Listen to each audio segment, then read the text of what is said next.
G'day everyone. Just sorting out some laundry. I forgot what time it was. G'day Zombie again. I will try not to talk about poo tonight. Oh, please try not to.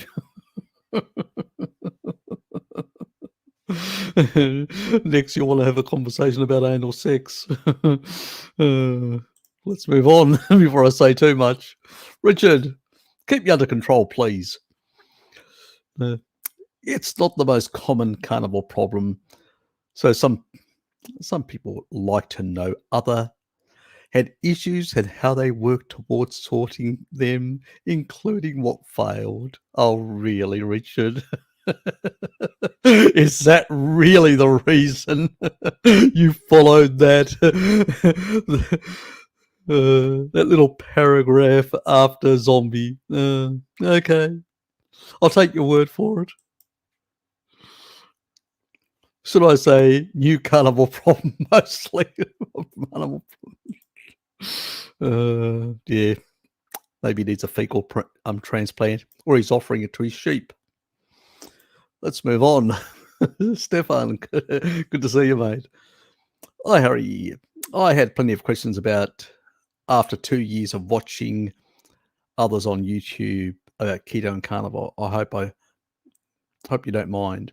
No, I don't mind it when people ask questions, because sometimes the whole purpose of this is people to ask questions and then for me to sort of answer them, because I have a day job and I don't have the same amount of free time to make a lot of video content.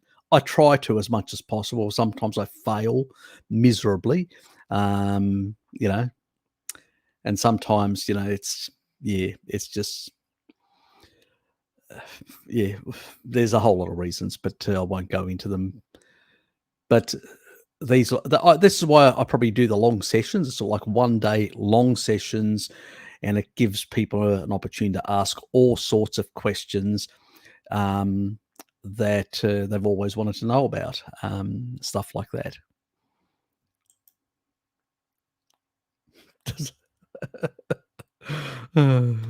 Nope, definitely not. Zombie, definitely not. Coffee time. I actually have my cola time. I had coffee earlier, and I sort of dozed off. I went for a nap. I was going to go for a walk, but I'd gone for a bloody long walk yesterday, and I did a double walk, stuff like that. And I said, I can't be bothered. So I lifted some weights. I did some, that's when I woke up, did some sort of a bit of exercise, not a lot, but I did nod off getting a bit of sleep, just a bit of a nod, half an hour. Usually can bounce back pretty energized from doing something like that, a little cat nap, as they say. Then I had a coffee. Then I had my wonderful bacon, smoked bacon. Anyway, I was tempted to cook the other one as well. So it was about nearly 400 grams, 380 something. And I had another one just as big, and I'm going... So I was tempted, let's put it that way. But I sort of had to pull myself back and remind, I've got other things to do. Had to sort out the bloody laundry as well. So, yeah. So at some point, you've got to deal with these things. Anyway, let's get going. First one, Eric says that gut microbiome produces its own bile, called secondary bile, insubstantial or negligible amounts. Can I enhance that as I have no gallbladder, more fiber? Taurine supplementation. So taurine basically emulsifies and actually really plays an important role in the synthesis of bile. Plus, the other important element that's involved in the synthesis of bile is vitamin K2. So vitamin K2 is playing a role, and the bacteria can basically, they don't produce a lot. It's not like a massive amount. So let's not over exaggerate about this. Your main production of bile happens. Now, even if you don't have a gallbladder, your body will initially just drain itself out, continuously, because before it was draining into the gallbladder, filled up, had enough, and then it would excrete a massive amount. All it's doing now is actually excreting slower. But what happens is the body starts learning, and even though you don't have a gallbladder, what happens in the bile duct, the body itself starts creating like a little cavity type thing to hold on to some of that bile as it's coming out. So while you don't have, and then it'll actually excrete a bit more out of the liver in order to force more of that through when you have a meal.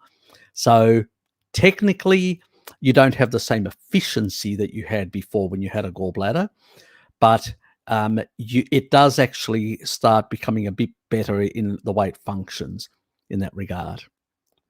The big player here is definitely taurine as an amino acid that is really involved in both improving stomach acidity and proper functioning, but also protects the pancreas as well, which is really good in that regard. And on the other hand, it also it's another video that I haven't bloody done on the pancreas and the importance of taurine, which is in meats, and the important role it plays in the pancreas as well. Plays a lot of important roles in a lot of tissue, but in terms of the digestive parts, it plays a very important role. So yes, in general, but I think sometimes a lot of people out there tend to exaggerate that secondary bile. So it's not the main game. If you're relying on that, you'd be buggered in that regard. So, and that even in a healthy person will produce a small amount. So it's pretty much irrelevant. It also helps in basically maintaining a bit of homeostasis because of the recycling. Most of it gets recycled and you don't need to produce as much. And, it's sort of what happens is you've got gut microbiome that's actually slightly compensating in that regard. But and you don't need more fiber for that, because one thing that Eric doesn't understand is that there's a study that actually was shown that reduces, when you take away fiber altogether, you reduce all the symptoms of IBS 100% in those people. But there was also information shown in that video of Paul Mason's. This is another study which actually showed comparing plant sources and animal sources. That means animal proteins, and in particular, and their production. The body uses them, the gut microbiome uses them, and the production of different types of short chain fatty acids. And when you actually look at that, those bugs are actually creating far more butyrate and in terms of isobutyrate, as it's called, and a lot of other things as well. So the reality is we do not need fiber for either short chain fatty acid. We can produce actually more short chain fatty acid and less acetate, which can get converted back into sugar through the liver. Not a good thing. And the other thing that it does is a lot of the actual acid-loving bacteria, which are basically increased with animal foods, actually are the ones that actually produce most of this sort of stuff anyway, this secondary bile. So do you need plants? Nope. Animal foods will just do as well. So it's nonsense in that regard. It's another video that I haven't made, but it's stuff like that. But it doesn't surprise me. Eric, basically, it's all about fiber with him. And he doesn't realize that when you actually increase fiber far too much, you actually increase Prevotella. And Prevotella, I've done a video on it already and discussed it about, the fiber myth and stuff like that, about the vegan. It's one of my series on the myths and falsehoods of veganism. I need to do more in regards to that, but it's the nonsense that basically you've got hench herbivore, the con man that takes roids and claims that the vegan diet can actually produce muscles. it's bullshit. Everybody that does it without roids gets atrophy. But he's still allowed to basically just make ridiculous claims that the scientific literature shows that it's the complete opposite. But it's the same sort of stuff that Eric does. He just promotes this sort of stuff. Now, he's not not all his stuff is bad. There's some good stuff there that he's got. But the thing that I find annoying with Eric and a lot of these people is they discuss things and they do not cite the research that they base it on. If you look at my videos, every single video is based on research, which shows mechanism, which shows, it's either randomized control study or it's a mechanistic study, which actually shows mechanism repeatable. It's an experiment. So if you do this, this happens, and you can actually repeat that experiment, get the same result. That's science. So it's important that we basically base our opinions on science and sound archaeology, like the N15 data or the carbon-13 for very old skeletal, which is mineralized bone, which you no longer have the ability to extract collagen from those sources. And these are the sort of factors you have to look to determine, species appropriate diets and what exactly is. And when we look at the evidence, it's on our side emphatically. So, he's batting for the wrong team. I know sometimes he does actually say, he has to admit that when you take away the fiber from some people, they get better, restoration, improvements in the gut function. So yeah, he's owned up to that, but at the same time, the reality is that he's got products to sell, and he, the way out, he says, "Oh, you don't have to eat so much fibrous stuff. You could just buy this supplement. Does the same thing." So I'll leave that for you to ponder what his agenda is on some of this sort of stuff.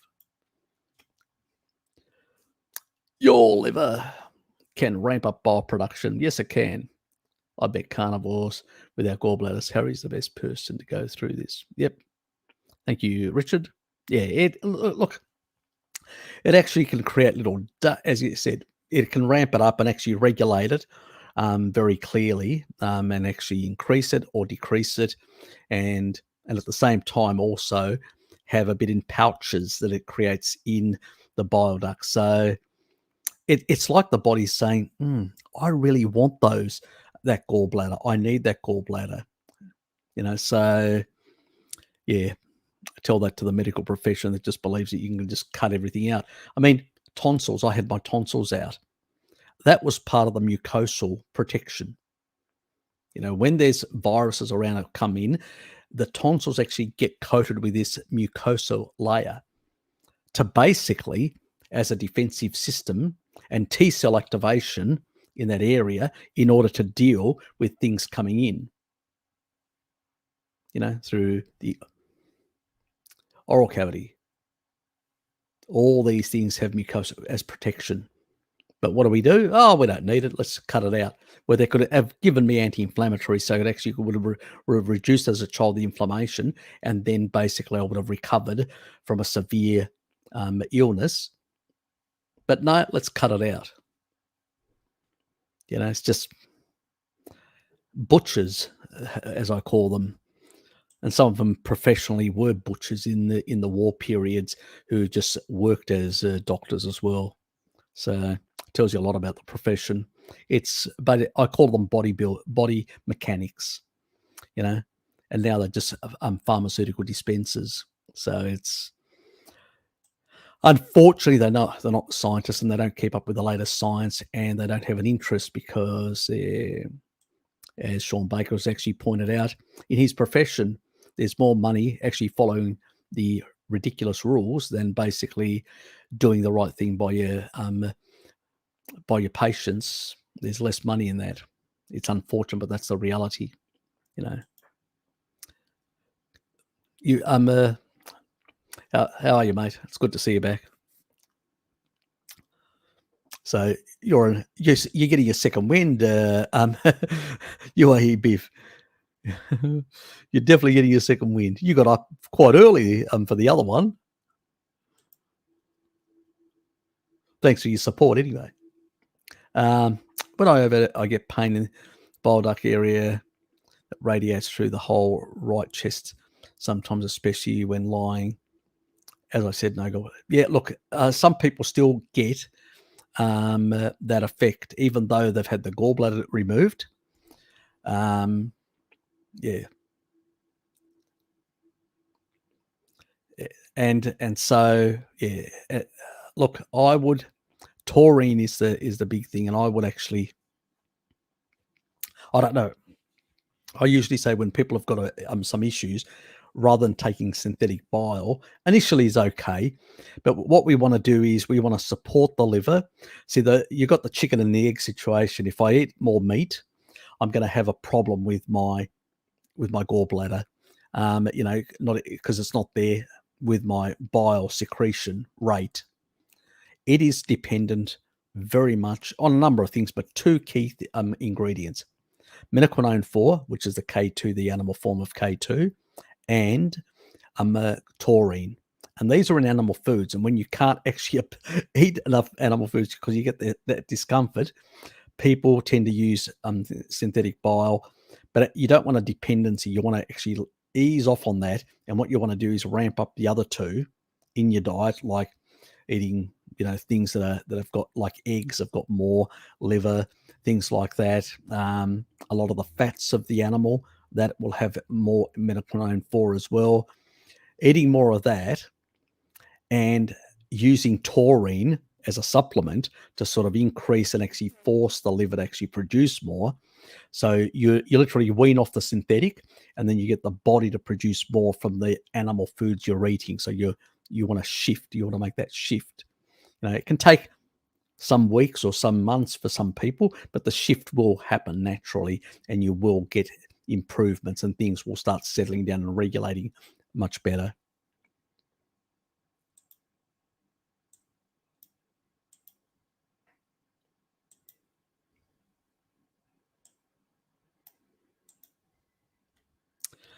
Always a pleasure to have you here, Zombie.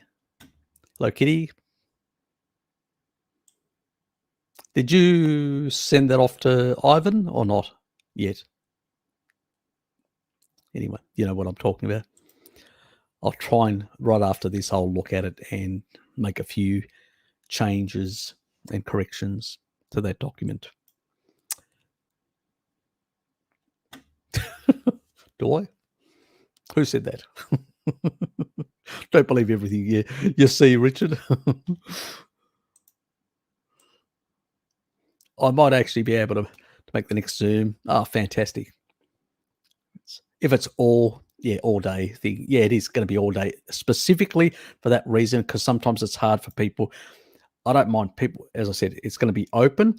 I won't have to be there myself, and just be able to come in and out, and just chat amongst yourselves, chat with me when I turn up.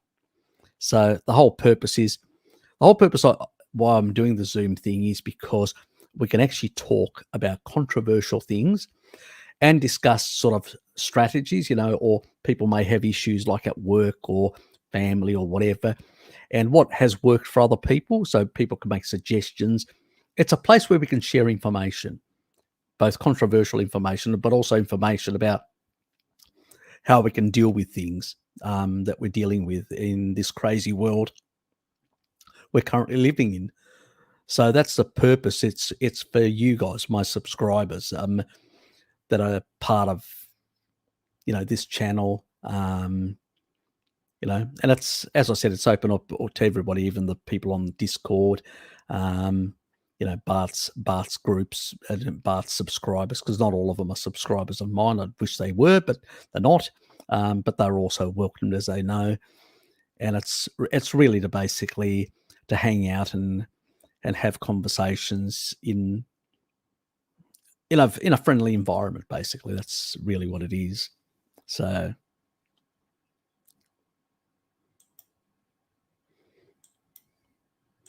yeah, and we need to sort of create these environments. So because it's becoming a very toxic world for a lot of us, unfortunately. Hi, folks. G'day, Bert. Good to see you. Hope you're still free and not in concentration camps yet. No, we're not yet. But we don't know what's going to happen in the not too distant future. It's not looking good. I can tell you, Bert.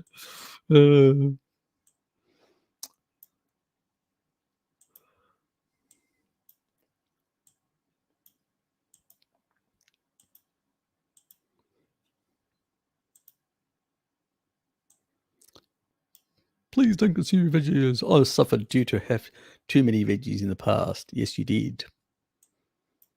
Took you a while to get where you are now.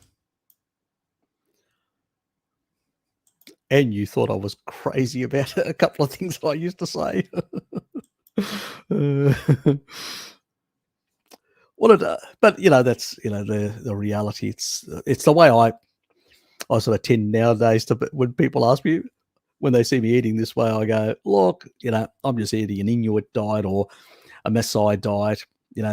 That's what I'm eating. I usually say I'm a Maasai. I don't even say an Inuit now. I say a Maasai. They go, okay, what do they eat? Oh, just meat and dairy. Oh, okay, and they leave it at that. So it's not controversial in that regard.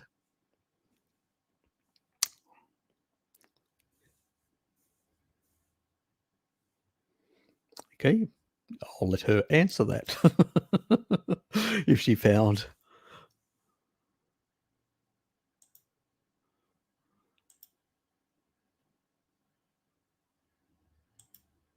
G'day, Angela. Yes, we are.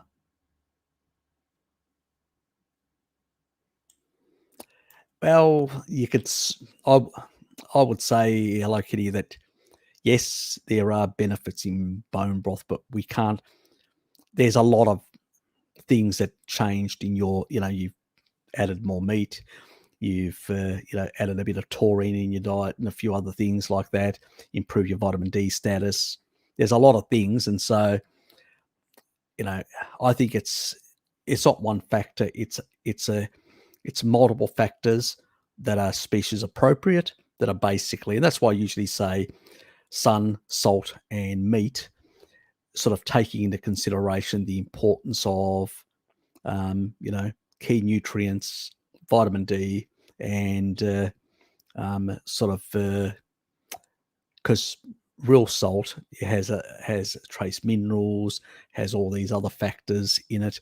So, and it also, with taurine, which is an osmolyte, which is a regulator of the electrolytes, it tends to work really well with a bit more salt, and it really sets things and reduces the excretion of key minerals like magnesium and potassium, which is important because then you've got an upregulation of antidiuretic hormones and you're less thirsty, you don't consume as much, and you're basically just hydrating with fat most of the time.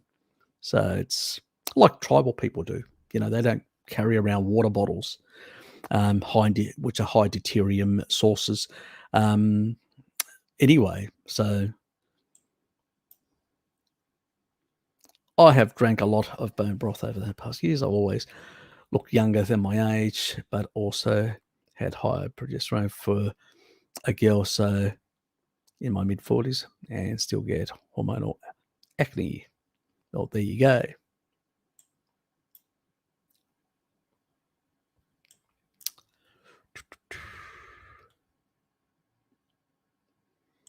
Yeah, your skin's much better than what it was before.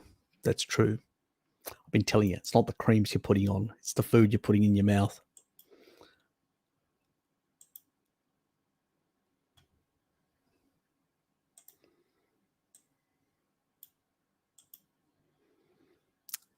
How many grams of taurine supplementation a day, and at what time would you recommend, besides eating lots of meat, for the bile support when no gallbladder? I would basically have a gram, because you're probably younger. I'm hoping or suspecting. I may be wrong. Usually after the age of 65, your synthesis of taurine goes down quite markedly, and it has an effect on your also your immune system. It's another factor why the immune system becomes a bit weaker, because taurine actually has an important role there as well. Another video to make at some point. So I would definitely be looking at, going to 1 gram before every meal. So, and then sort of ramping it up to 1 or 2 grams, getting it up to about 5 to 6. And then you can drop it back down like I've done, back to 3. So it has other benefits as well. It'll clear beta amyloid and glycating factors around beta amyloid in the brain. It will break down fibrotic tissue. That's how I reduced my fibrosis in my heart to 0 from my previous cardiovascular days. How I also reduced my damage to my liver as well, and my lung. Well, need to do the test now to see whether it's completely clear or not, or further down, reduced from what it was before, which was sort of a pre-cancerous state, quite damaged to my left lung. So it does reduce fibrotic tissue, which is good. But it's a synergy. MK4 also played a role in some of the other fat-soluble vitamins, so it's a synergy in that regard. It's not just one thing. I would say if you're on blood pressure meds, you got to adjust your blood pressure meds, because it does reduce your blood pressure.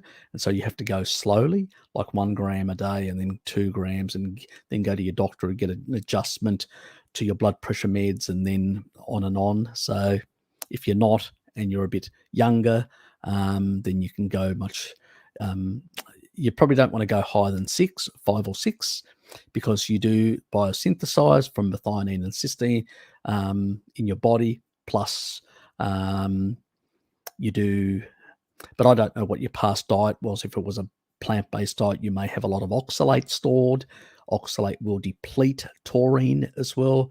So there's a lot of factors. So it's hard to say exactly how much and all that. Give you a bit of more information about your past history.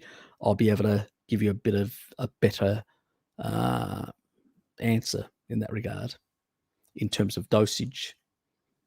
And if you have been on a very high plant-based diet, do consider something like lemon juice in the short term, or a food-grade citric acid. Now, I know Hello Kitty tried the food-grade citric acid, and she absolutely nearly puked. So she doesn't like that.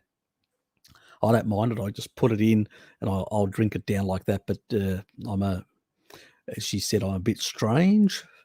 That there are her words, not mine. So basically, yeah, if you can get some citric acid food grade, a small amount, and try it and see whether you may have to use the other option, because you do still want to eliminate, as it's coming out, you don't want that building up. Also in the feces, you want to basically, because it does actually push it out, some of it out of the, with a bile out of the, so you do want to consider also a bit extra calcium in your diet, because that'll help chelate some of that extra crap, which is important as a binder, as a chelator. Yeah, so give me a few more details on your past history and stuff like that, and I'll be able to give you a more enlightened answer. Yeah, I have only. It does stay younger, probably hormonal too. It depends. It depends. Yeah, it could be genetics as well. Some people have oily skin, some people have dry skin, some people have in between. My skin tends to be oily to some extent, but not to a, but not severely.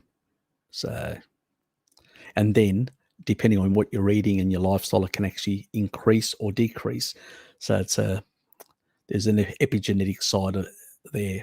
Let's put it this way, we don't fully understand it. to great detail.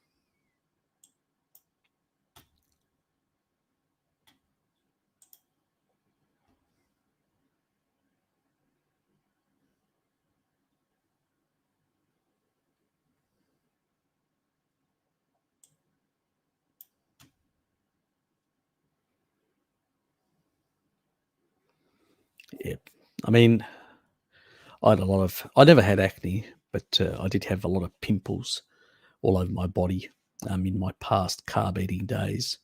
So things sort of expressed differently in different people, but yeah.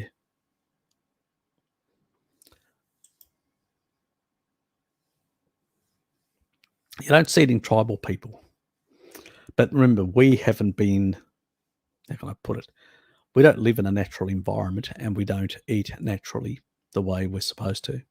So there are a lot of issues and a lot of both environmental, not only food related, but also environmental things that can actually drive it as well. So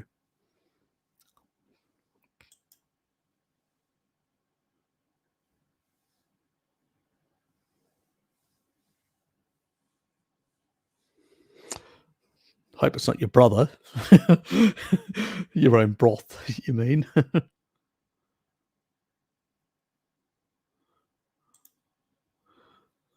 Uh, people will think we're us Australians are cannibals. You're a zombie after all. That's true. Mm. Yeah, some people do aspirin for acne scars. Not sure how healthy it is.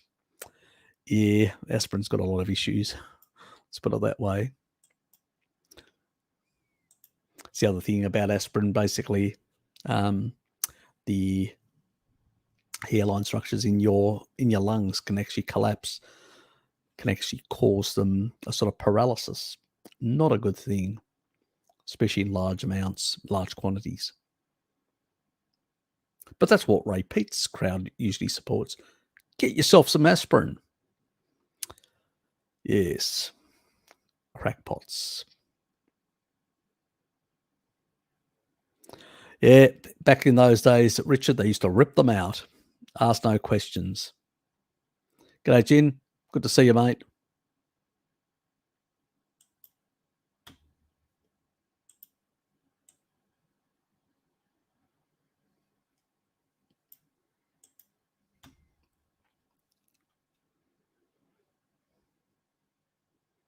Yeah, that can be an issue for some people. That can be an issue. It's usually some of the proteins.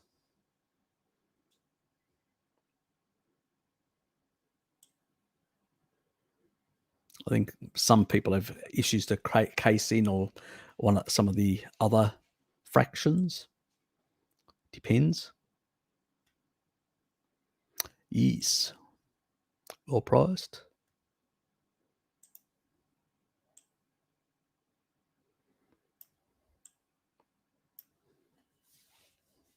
I've also just, from bones that I collect from the food, so I can sometimes use those as well. You know,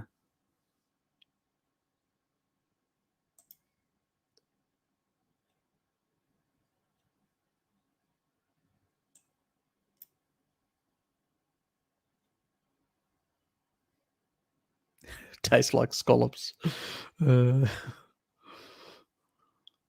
Very adventurous of you, mate.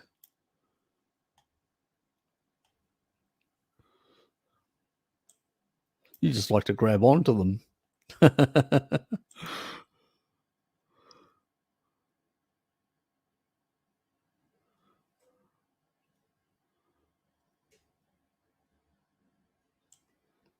Yeah, look, there can be, as I said, environmental things. Yeah, me too. I prefer that option.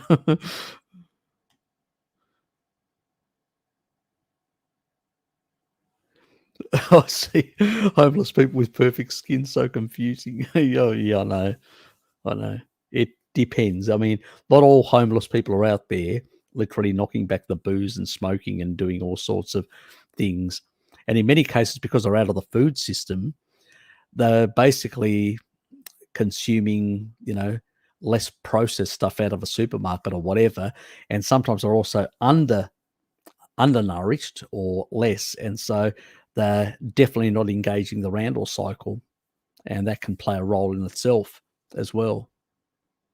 So it's like, but if you're homeless for too long, you do see their deterioration as well in the long run. So if they're new to the scene, they sort of get the benefits like a fasting mimicking diet, through the calorie restriction stuff, but long-term deficiencies will make things the outcomes to be a bit different.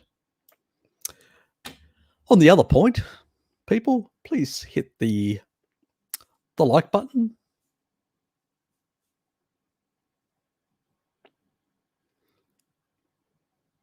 Emu oil. Yeah, that's high in menoquinone 4 emu oil, very high in it.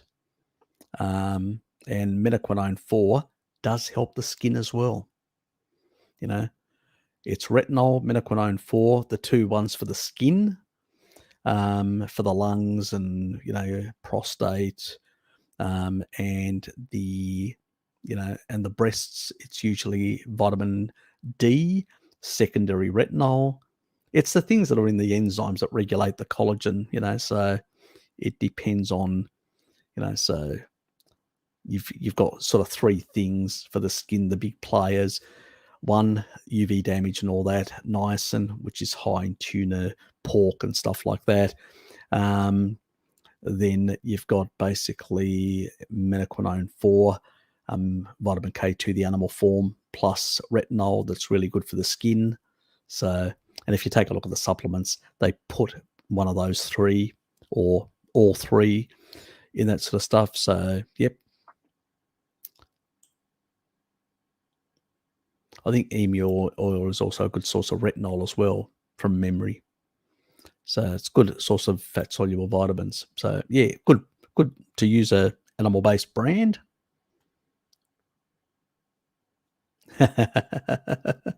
We're all in agreement.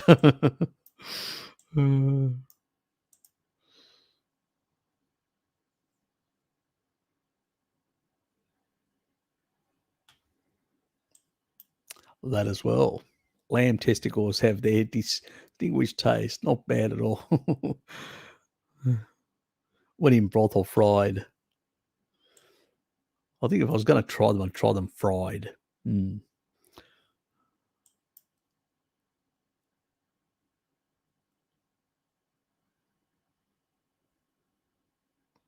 Yeah, you want to buy. There's. I don't, because I get enough from the diet in terms of leucine, because I eat plenty of meat. I don't necessarily supplement, but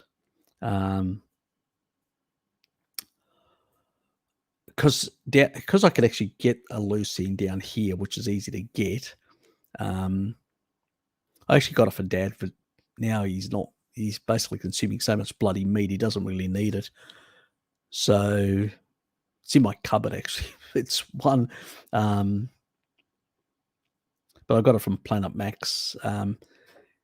It was just one's available. I haven't actually researched into the best leucine supplements and all that. It needs to be quite a clean one without any other shit in it whatsoever if you're going to buy it. But if you're relatively young, you don't need it. I usually recommend that people at least get 3 grams if they're over 65. And if they are in a nursing home, their parents, and they don't consume a lot of meat and stuff like that, or, I usually get them to give their parents, supplemental like 6 grams, 3 to 6 grams a day. If they can get it into them. Even if they can get 3 grams, it's better than nothing. Because even in a fasted state, remember the video that I did about leucine, which is not carbs that actually produces muscle protein synthesis. So even in a fasted state, you can actually give somebody leucine, and which is most people they're nearly on a calorie restricted, um, you know, type plant-based, um, you could say fasting mimicking diet type nearly. A lot of people in nursing homes, that's how undernourished they are in many cases. So if you basically give them 3 grams, it's very similar to that results that you saw in that study that I showed.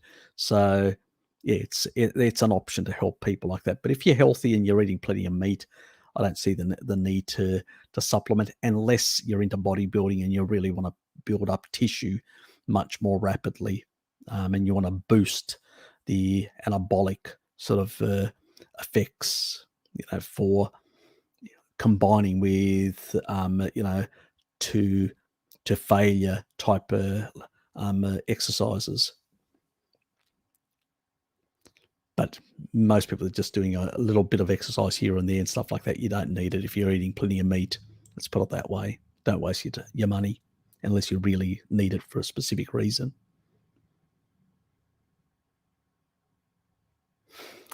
Yes, yes. And they look at you funny, like they used to look at me. Like you used to look at me as well. Yeah, I've stopped doing that. I just tell people to basically consider the Inuit, the Maasai diet. So,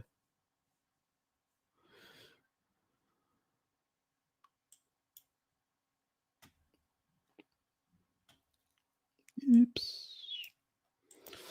Everybody's in the ball sacks, zombie. See what you've started? You with your poo, and then with their basically ball bags.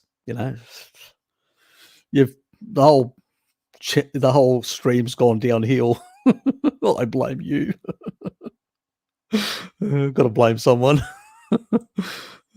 Hey, don't forget to hit the like button as well, people. When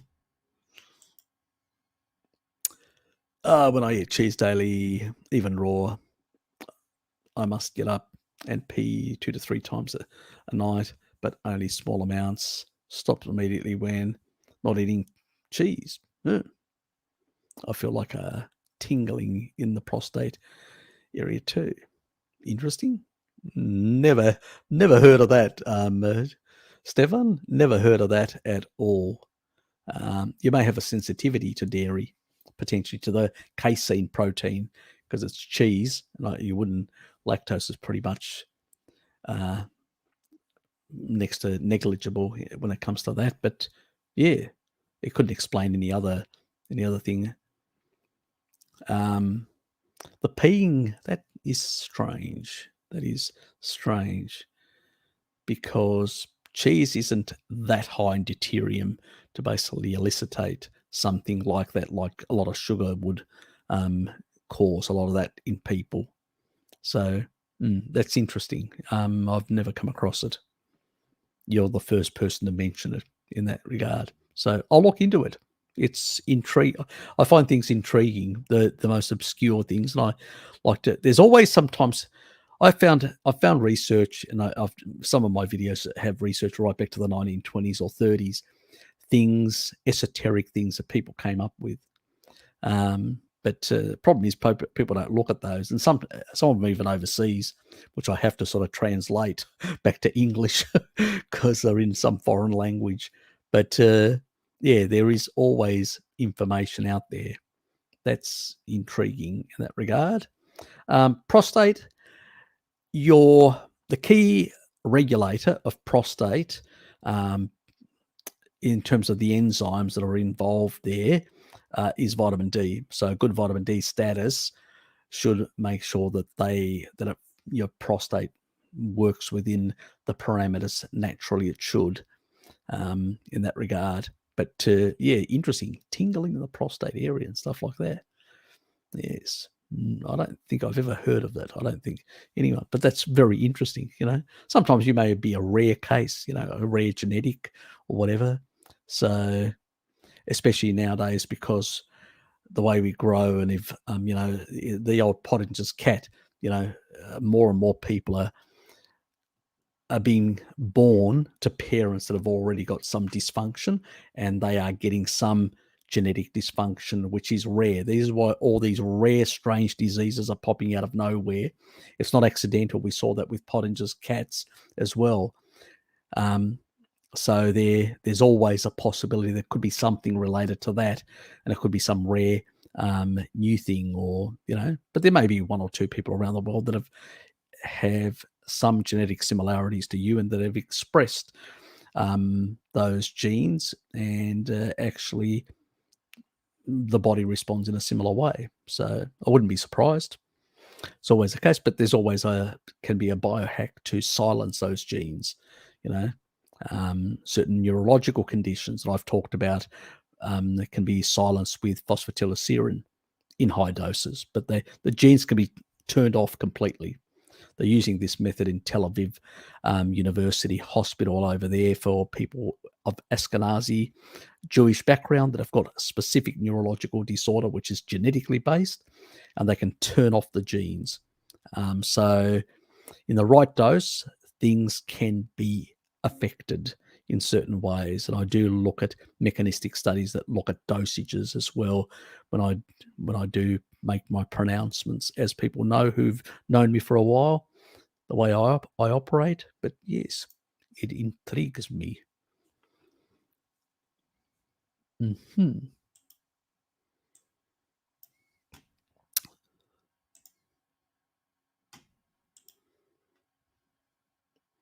Everybody's got their personalized choices.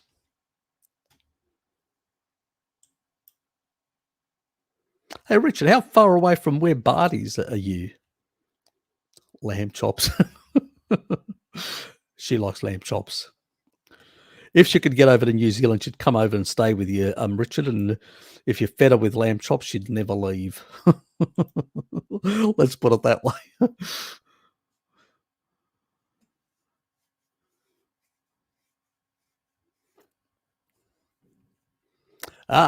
Fantastic. Pressure so bad now. I'm thinking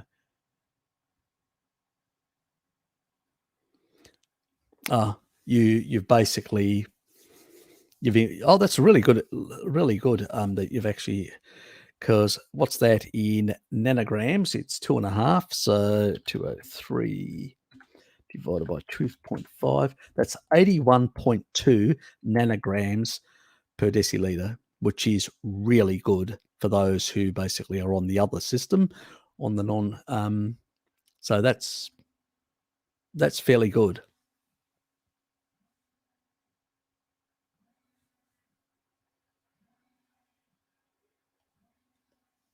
Somebody's trying to call me.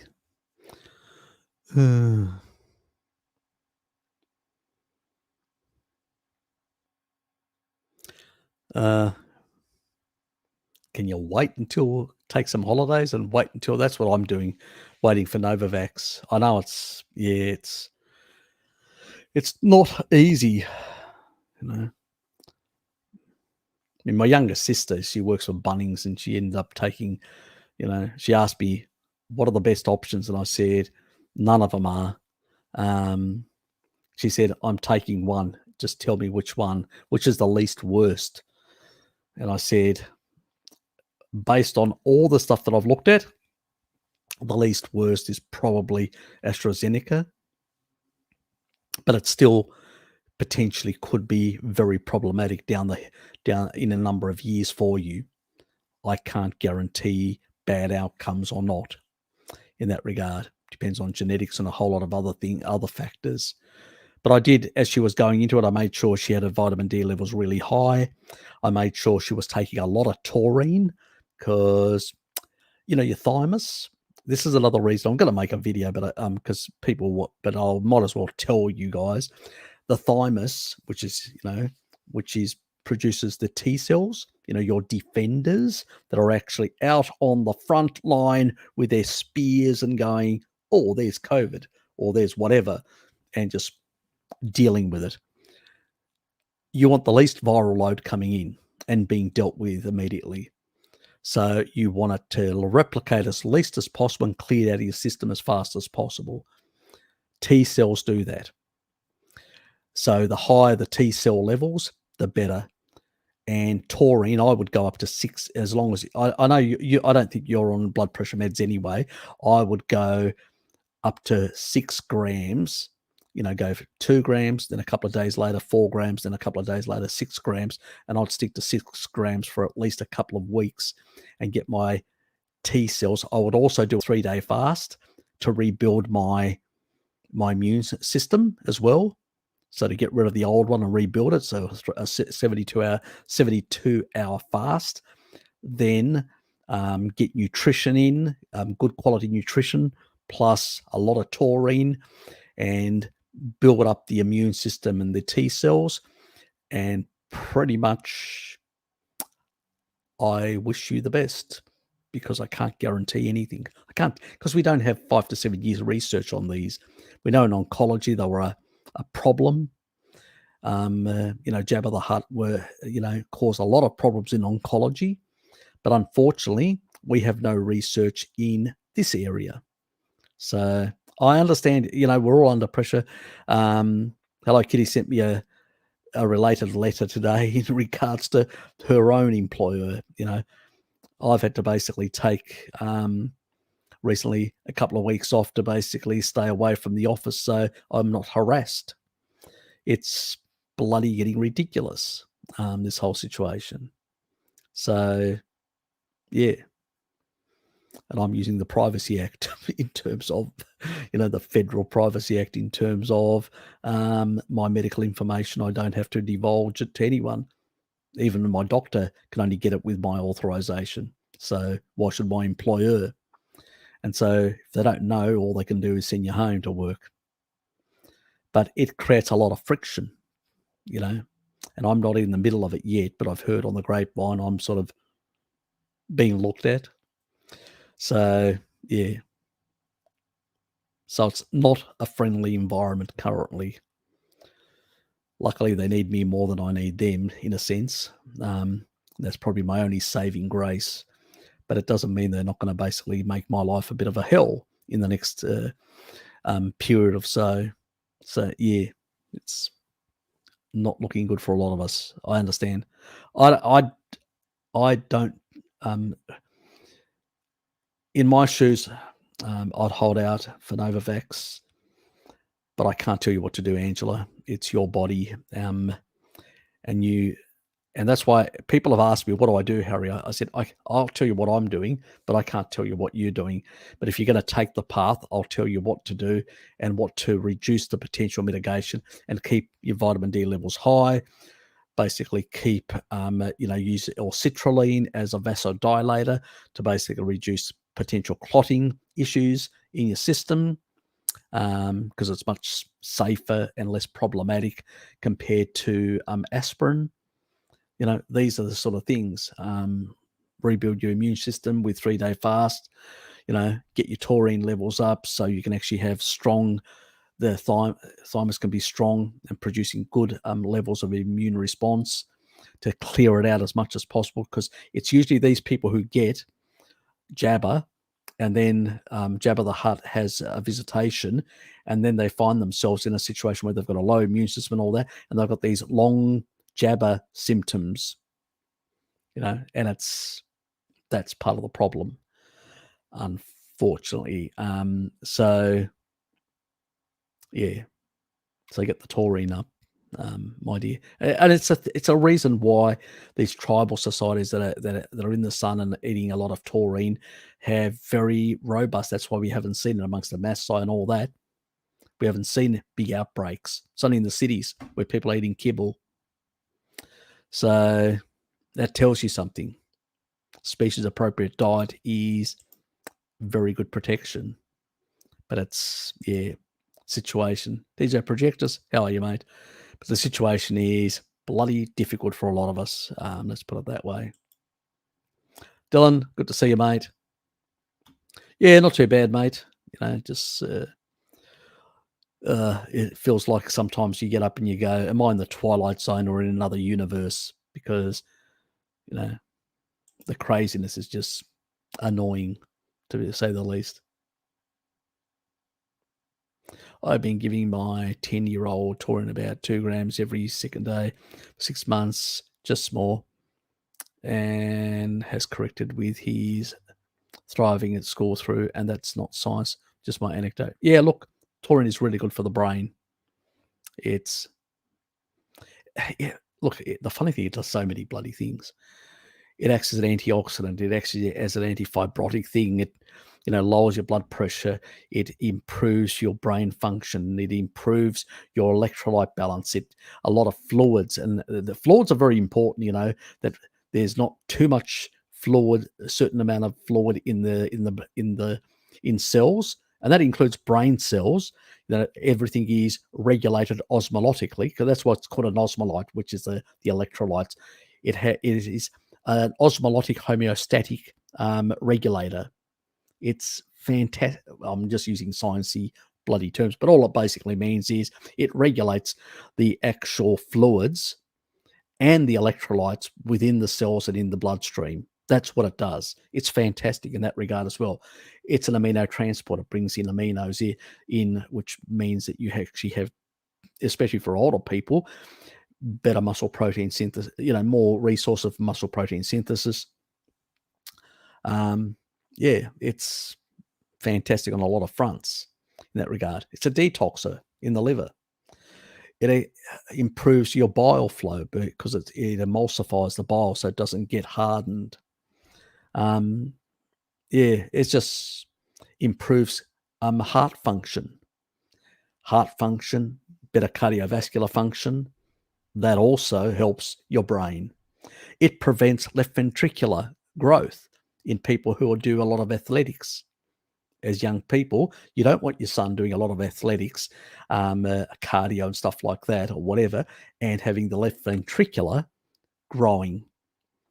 It regulates and prevents that from happening, which means your heart muscle remains in its natural state rather than actually distorting or changing in that way. So it's got a lot of benefits all round. It's just, I could go on for just naming one after the other thing that it does. It's a lot of things. Let's put it that way.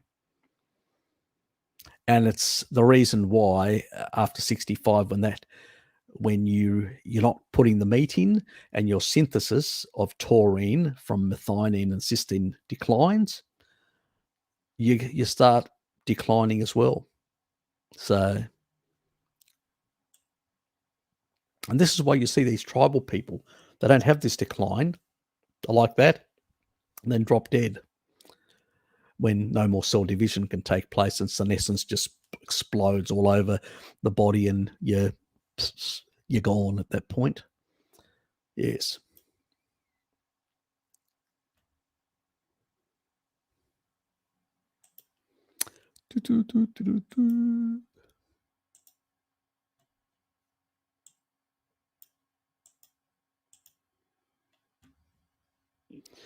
One of the guys increased the price of beef. Used to get it here, but switched to Brazilian beef ribeye, much cheaper.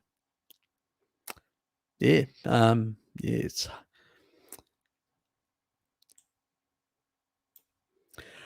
look. I know that China have been buying special contracts out of Australia and out of New Zealand. That's probably a factor as well. So they've been like doing longer term contracts. So just for that food security side, and that's another factor in that. It's like long contracts on energy as well. It can sometimes mean that countries that don't sign up for those long-term contracts going to end up. So there's a lot of that happening currently with even a lot of commodities around the place, and that is affecting pricing in some countries than others. So it's probably the issue there.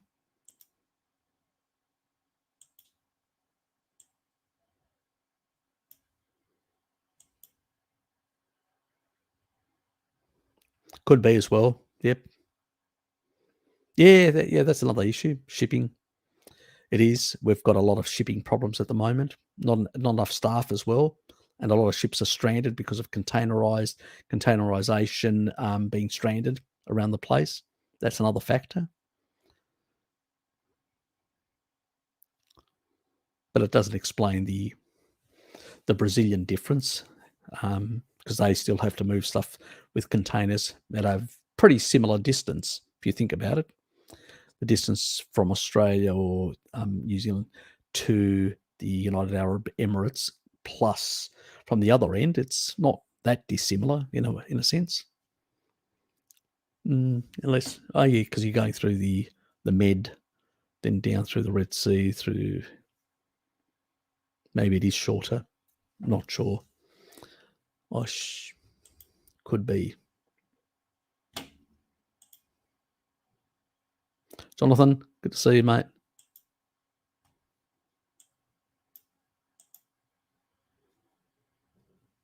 Yeah, they bloody are.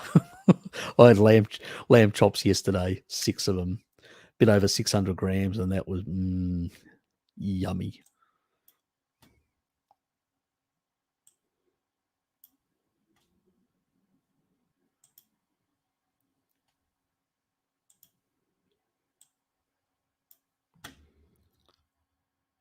Anyone have any suggestions for seasoning a pan? Lard or tallow, one of the two. If you're looking for kosher, because obviously pork may be an issue for you, consider tallow.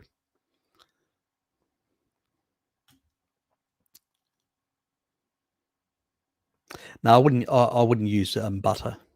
The reason why you wouldn't use butter is I'd use ghee, but I wouldn't use butter because you've still got some proteins in there, stuff like that. You've got things that potentially can oxidize or degrade or whatever. So stick to the high saturates in that regard. So it's either going to be ghee as one method. So clarified butter, as it's called as well, ghee, lard, or tallow. So obviously kosher, and also for religious reasons, people like UAE diff in his part of the world. So you'd be looking at something like ghee and tallow. Now, ghee probably is cheaper because India isn't too far away, and I know that the UAE have good trade relations with India, so they probably can get it cheaper in that regard. But in countries like North America and all that, you're looking at probably lard and tallow. And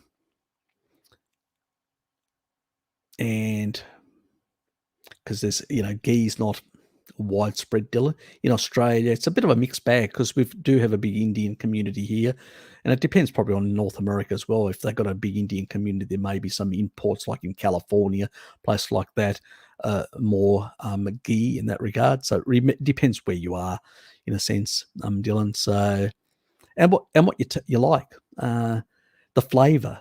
So, grab some ghee, grab some lard and some tallow.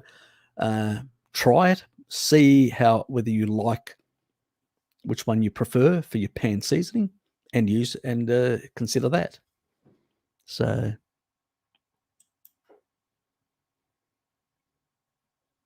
I mean, there's also tallow from lamb. Some people like that. Tradition in Australia in the bygone years, that's what they used. Tallow from sheep tallow. So rather than beef tallow.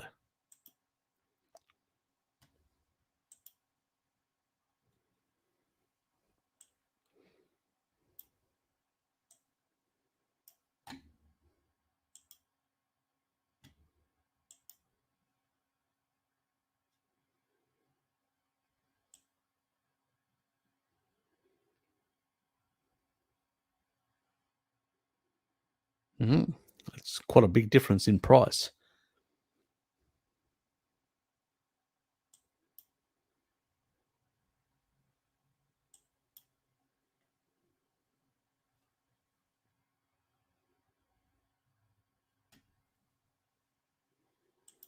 I just mentioned it before. Richard probably knows as well. Exactly, burns because of the other stuff in it. It's not a pure fat. It's got some carbohydrate and some protein.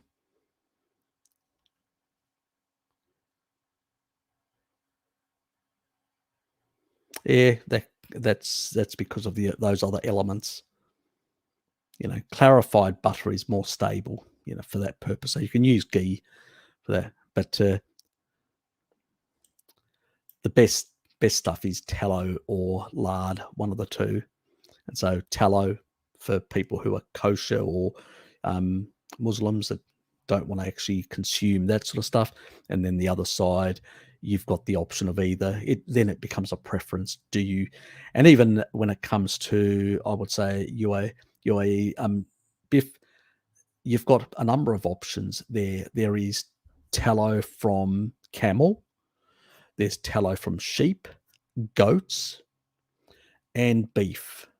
And you may basically have because you like my father also, he prefers goat and lamb because that's what he's grown up with in Greece. So, I mean, they had goats in the mountains. So that's another source of fat that you could use for seasoning. So I don't know what's available in your part of the world, but there's an option. Try them. I would experiment. Try one, see how the foods come out, and then try the other one.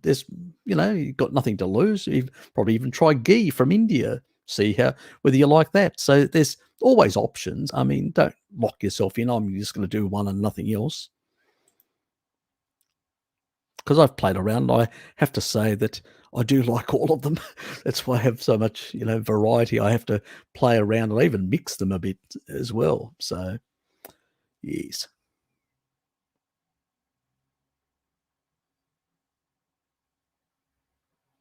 Yeah. Lard's pretty good like that. And so beef tallow. These are, animal fats are very stable. Any animal fat is really very stable in that regard. So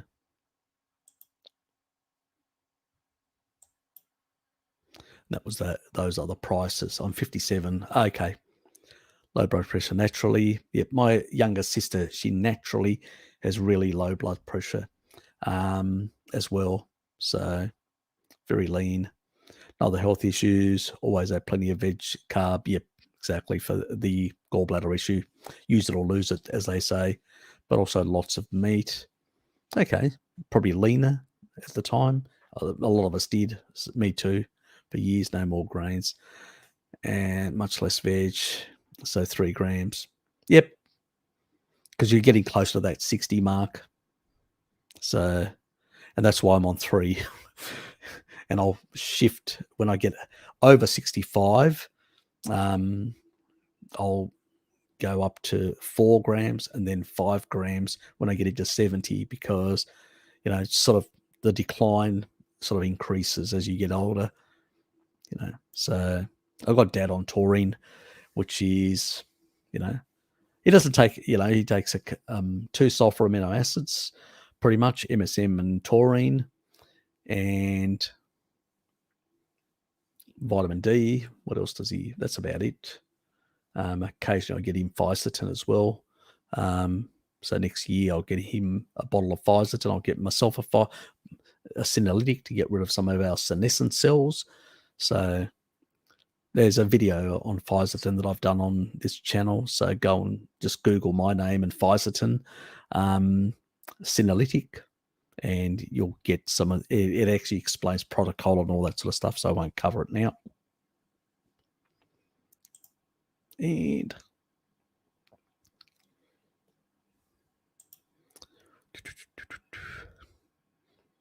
yeah, I've liked ghee, and and when I was actually doing like my low carb type treats and stuff like that, I used to use a lot of ghee for that sort of stuff as well. So very, very yummy. And I've also mixed it in with pork rinds, the ghee, to give it that sort of buttery sort of taste.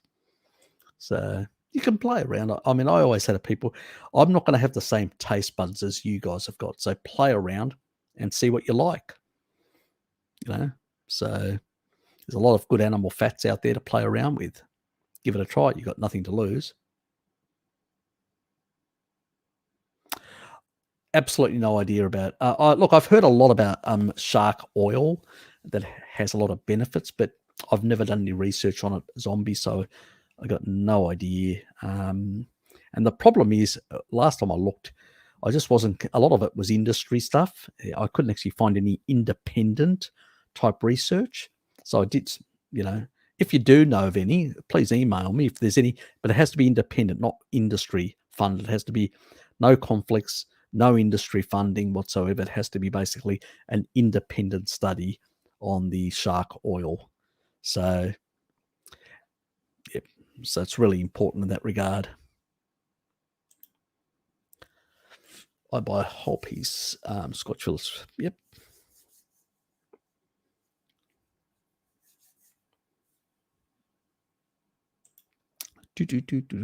Does the water and other components of fruit also have? Yep, does. That's where it is. In the fluids of the fruit, there's a lot of deuterium. Yep, it's both in the fruit and in the sugar, in the water, sorry, and in the sugar component. So yeah, it is high in that regard. So the actual hydrogen. So you've got the carbon backbone, and then you've got all the hydrogens. So the hydrogen, a lot of them have deuterium in it, and the water component as well has. Now, the only exception to that, which is a fruit, coconut. In the coconut water, it just literally concentrates all, but in the meat, the coconut meat, and what we use for coconut oil, that is very low in deuterium. It's one of those bizarre things about some type of fruit. It's the same thing with palm oil. It's concentrated in the fluids. Now, there is a difference between one palm oil and the other. The palm oil that comes from the fruit has high deuterium. The one that comes from the seed can vary massively. So you can get higher or lower than the fruit. It's all over the place. I have no idea why. Don't ask me. We're only talking about measurements that were taken here or there in scant research here and there, and nobody actually gave an explanation. But we know that in coconut, it concentrates in the water, but not in the flesh, which is very smart, because that's not what happens in other fruit. But it probably is, you know why? Because the other fruit have got actually sugar molecules, but the coconut doesn't. It's only the fat. So the water is where it gets concentrated, because there is no sugar molecules to concentrate it there. So yes, it's a strange thing that happens in the coconut plant.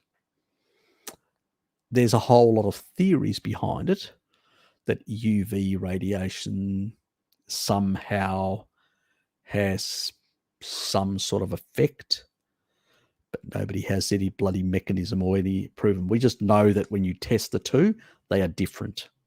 Why? No friggin' idea. It's just speculation, the rest of it. But interesting. Did Neolithic pastoralists groups have iron deficiency due to milk consumption? Maybe. Why Irish have 3 hemochromatosis rates?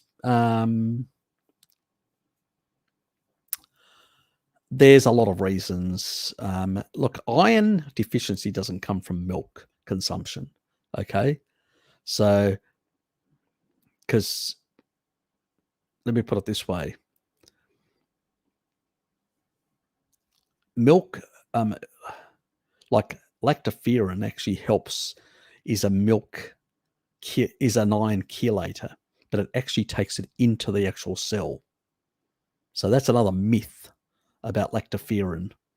It actually can transport it into the cell. So no, it doesn't cause, milk does not cause iron deficiency. Okay, that doesn't happen. And if you take a look at, it's just basically a lot of the actual people in that part of the world were well, they may have been herding animals for their lords, but they weren't consuming. Most of their consumption was dairy, and most of their consumption was seafood, cod, cod liver. That's why they've got that retinol conversion issue, those sort of things.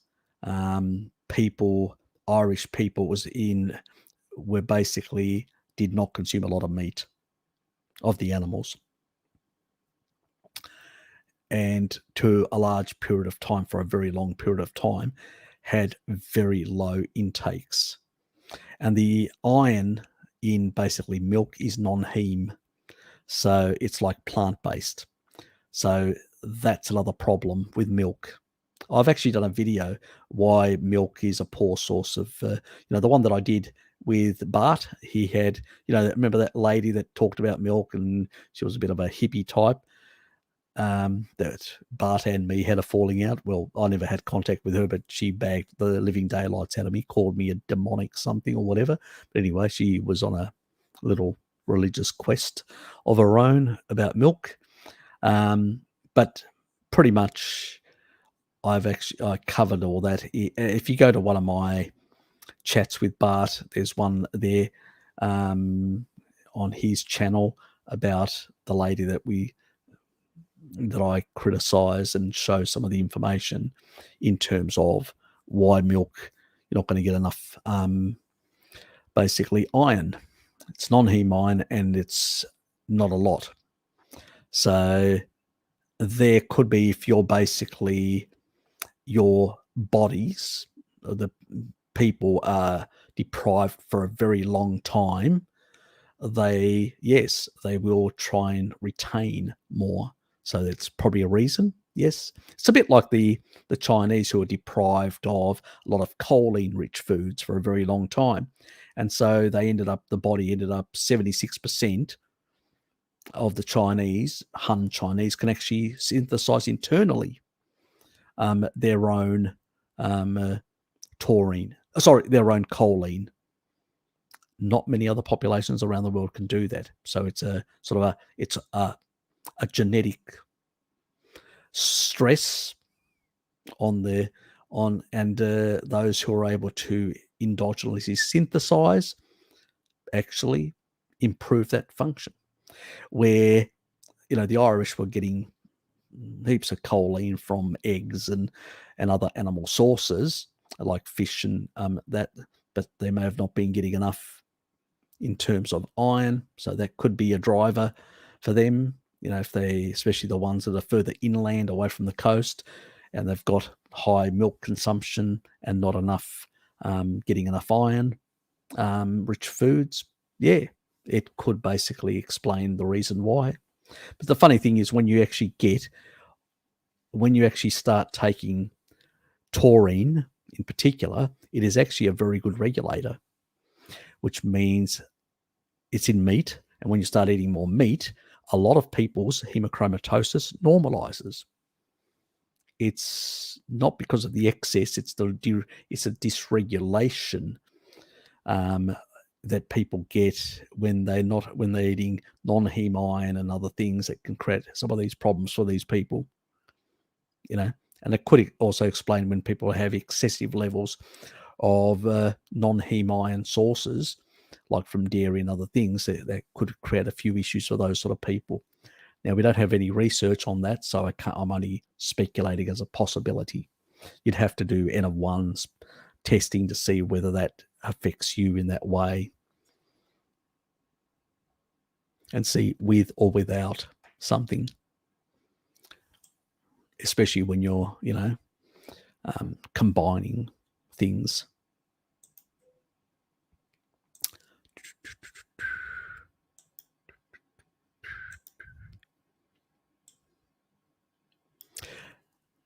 Well, that's why I enjoy the live streams, Angela, because people always come up with something out of left field. There's always the, somebody, Stefan before, now with Dylan.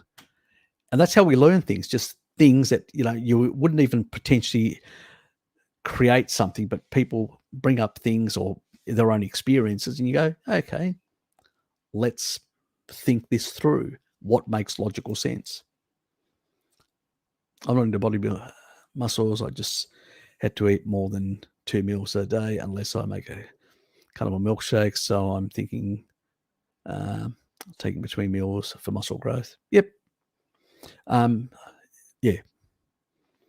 Sounds good. There's nothing wrong with that. It's a good, easy biohack. More leucine, as long as you're not putting any carbs in, so it's safe because you're not going to get an over accentuation of insulin.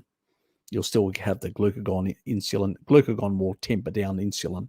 So it's not an issue, and you'll get more muscle protein synthesis from the normal good levels of insulin in the system.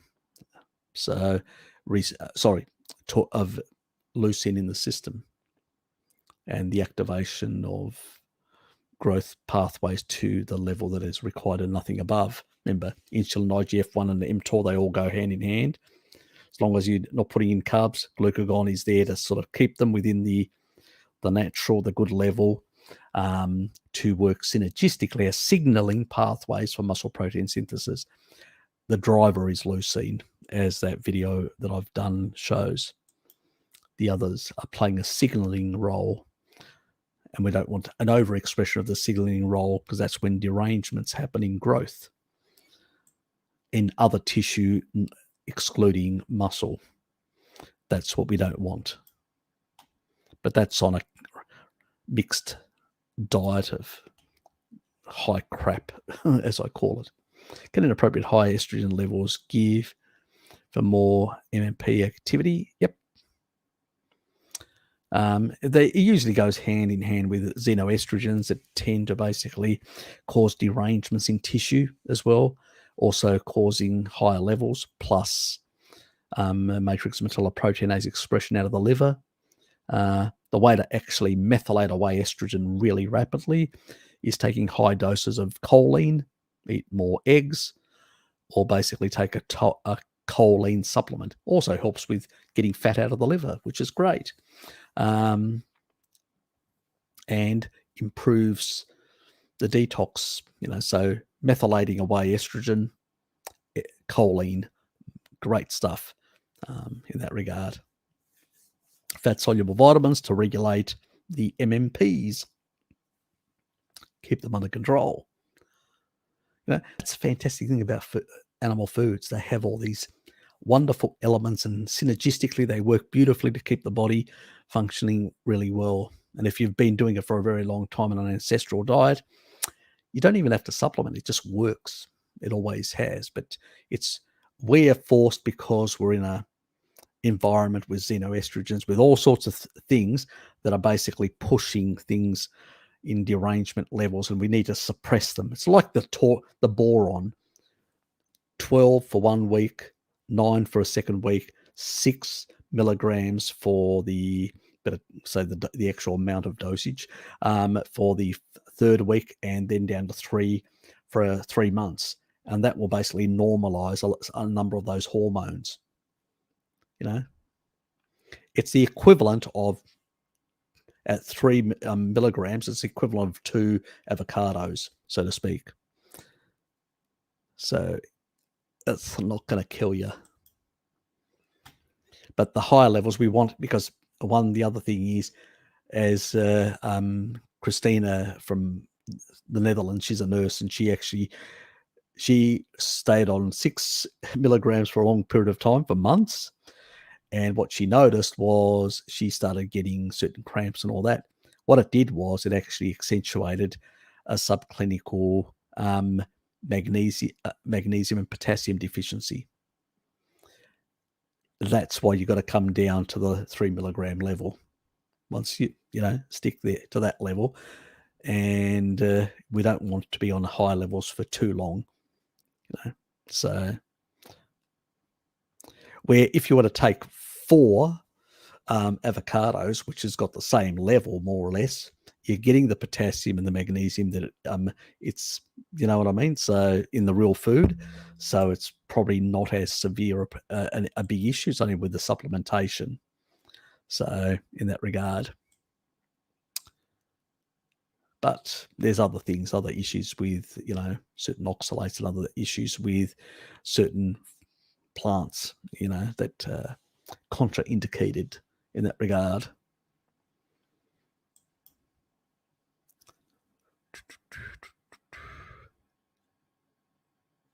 At the end of the day, you know,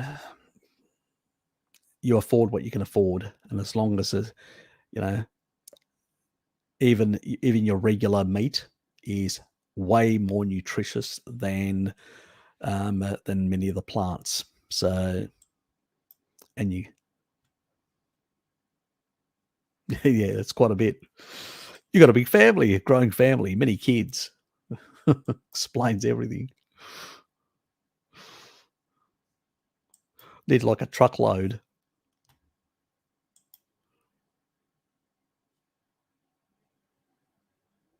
Yep. Yeah. Not a bit. Good thinking, David. Yeah, you can play around and see what you know, because there are differences between the proteins. You know, there are A2 and A1. There are also some variations between breeds that people may be sensitive to. Yeah, good thinking.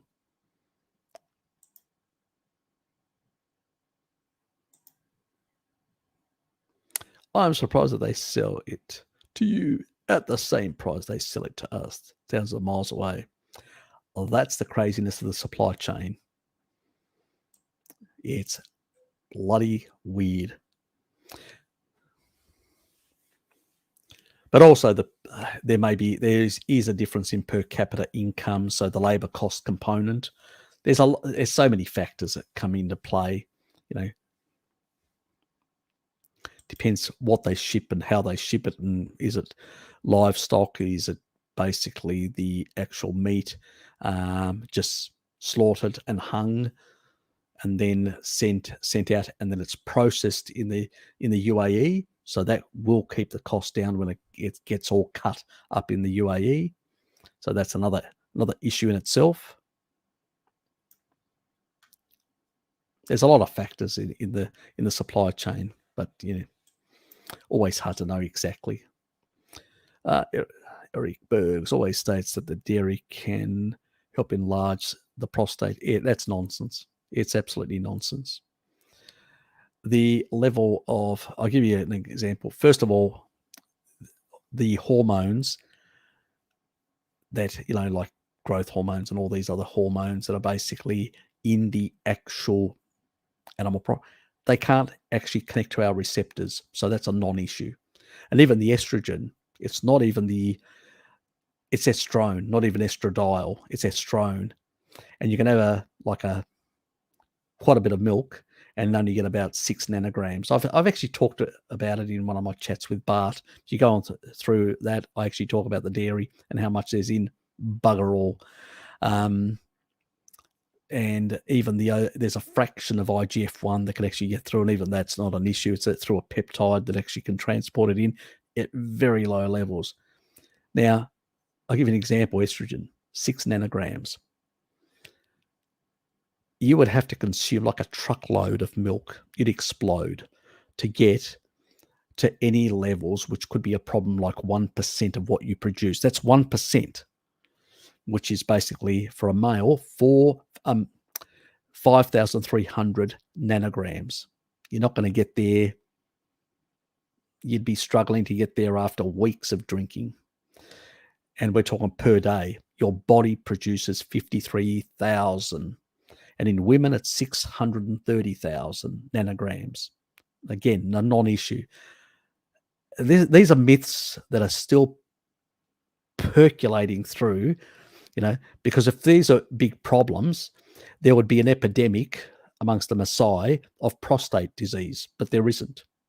It's just nonsense. It's just nonsense. This is what I say. Some of his data is all the naturopathic, all the sort of nonsense of the plant-based community that was created years ago. And he still, because he comes from that, he still has all that. The paleo community, again, a lot of misinformation from the paleo community in terms of milk, shitloads of it.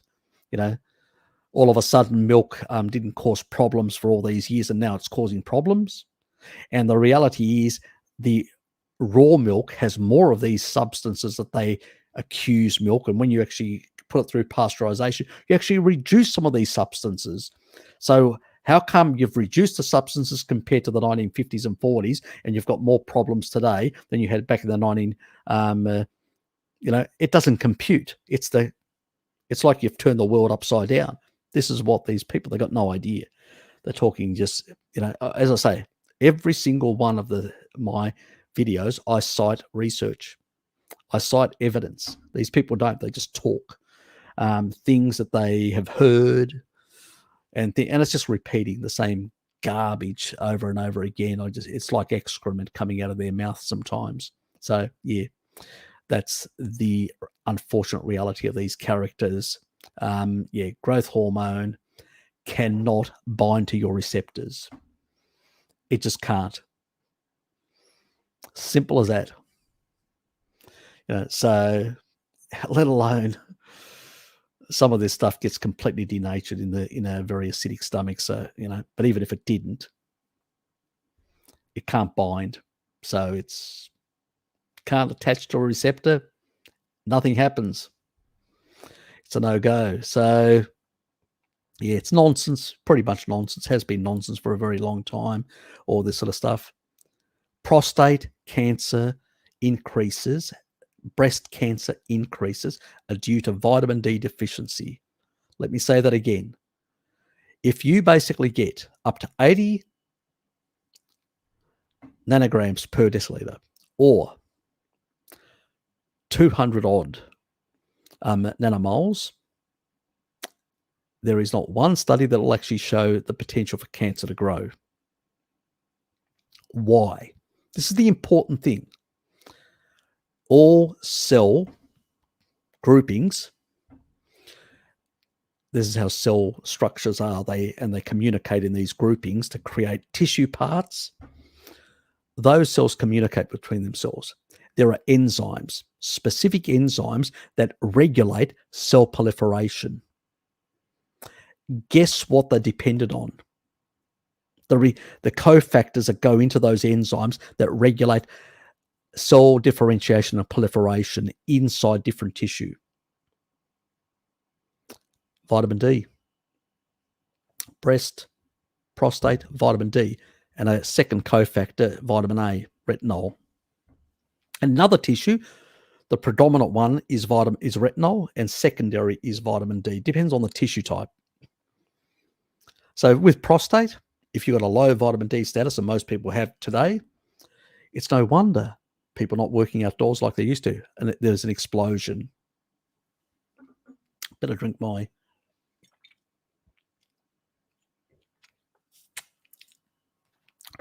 These people just don't even understand physiology. I always wonder why people don't go back and look at physiology books and look at the enzymes that are actually involved in regulating different parts of the body and what they do. And what are the components, the minerals, the vitamins, and what are the cofactors that are required for these things to function properly? It's not rocket science. Just go and do your fucking research, Eric, is what I say, and many others. Stop talking shit, reductionist shit, because you heard something somewhere and you're just talking shit. That's what they do all the time. It's a severe vitamin D deficiency. Since we've moved away from animal foods, we are more deficient in fat-soluble vitamins. No wonder we have this explosion in cancer.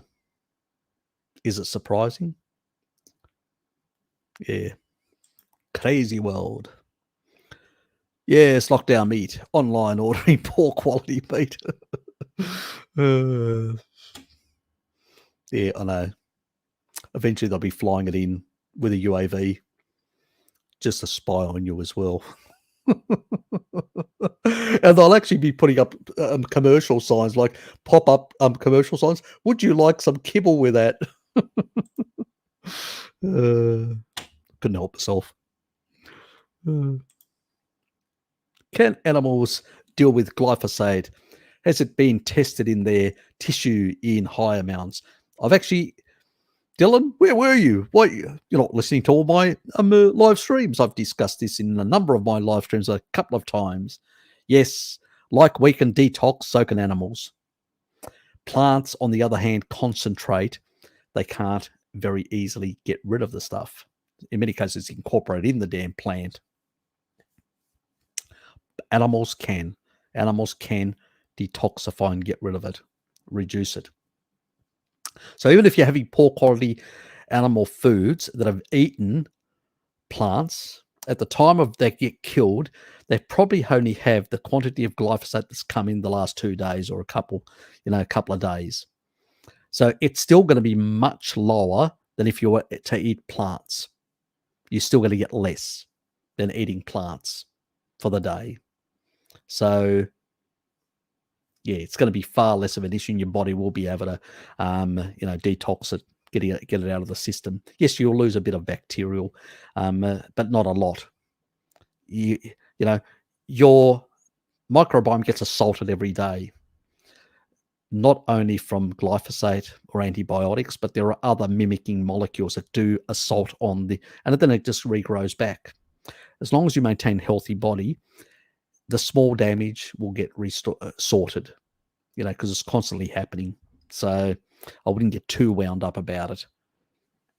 People make a lot of fuss, and most of it actually gets concentrated in some of the organs and stuff like that, and a few others. So yeah, and in the fat as well. So some regards, but generally speaking, most of it isn't that high, and your body can detox the smaller amounts. So as the animal does itself, like you will do, the animal does. But it's not, it'd be best not to have any of this sort of stuff. But if I've got a family that can't afford grass-fed, grass-finished like I do, well, what am I going to say to them? Forget it? No, I'm going to basically say, well, go for that, because it's going to be less of a problem compared to eating plants. So that's what I'm going to say. So we've got to be reasonable as well in that regard. And at most, you could say, well, take a bit of extra taurine and a bit of extra choline and, to help you along the way in that regard. But it's never an easy one with that sort of stuff. That was the cheese stuff. Yep. I've been drinking raw milk for months, but still fart a lot. Is there a way to digest lactose easily? You may not have some of the lactobacillus strains to deal with it. That's probably the reason, Gin, you probably don't. So you could look at, the Reuteri stuff that I talk about and a couple of other strains that do help in this regard. I'm going to do a lactose video on different strains and find good sources, because that's another bloody issue, trying to find the strains, because Lactobacillus reuteri is a family of that. And then there are a whole lot of strains. Some are beneficial, some can be even pathogenic within that family, or some, not so positive. So you have to get the right strain. So you just can't buy any Lactobacillus reuteri. It has to be that specific type, because it's the strain, the number, whatever the number is, it's that one that is being proven in research to do this or whatever. It's a question of trying to find. So, and I forgot about doing the video on this one. I was meant to do it, but yeah, I will.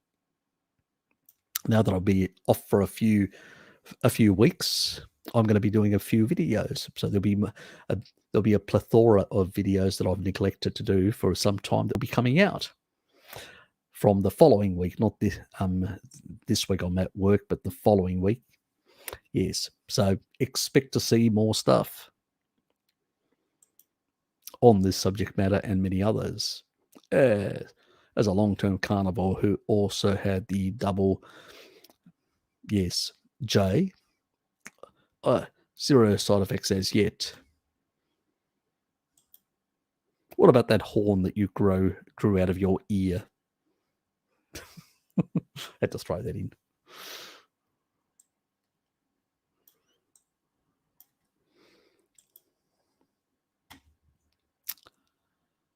I've also been poked by those small but not named already. Had enough issues. Far credit anymore. To make a video to reverse the yes. Look, I will do a video to cover some of the things to reduce and mitigate some of the, because they do have a, even if you get the actual virus, it can have some of these long effects. So you do need to basically, apply certain things to help with that. Anyway.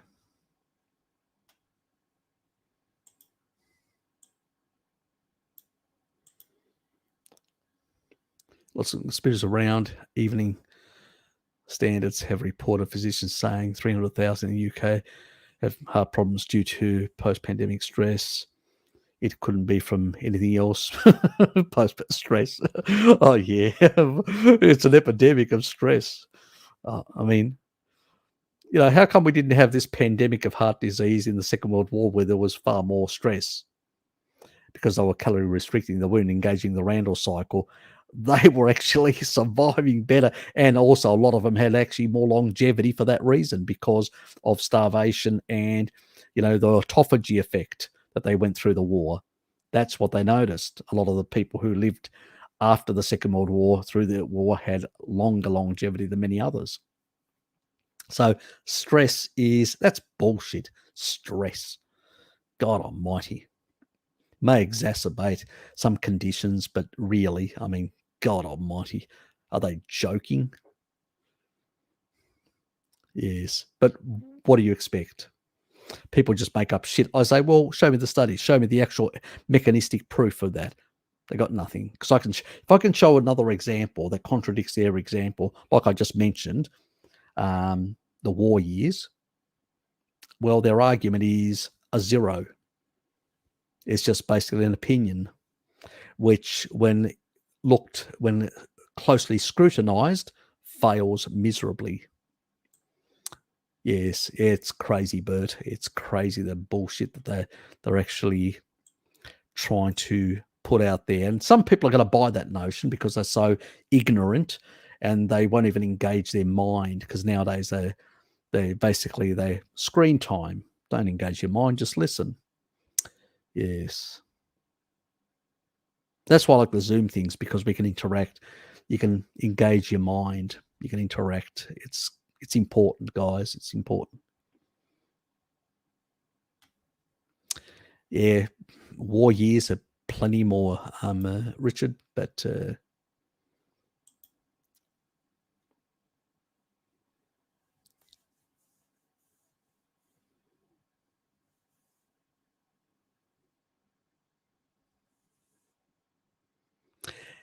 yeah, but again, we've got no research. It's anecdotes. I think to a large extent, people have a very poor immune systems. And whether you have a close encounter with Jabba the Hutt or the real thing, people can actually get long-term side effects and issues. And I think because they work in a very similar, they go into the cell, they replicate and all that in a very similar way, they tend to have very similar poor issues, because there's a lot of people with long C issues, as you guys know, that basically didn't get the Jabba treatment. So I think it's very important to maintain good immune function, and taurine, an animal-based diet that furnishes taurine to provide very good T-cell lymphocyte production and quality, because T cells can become senescent.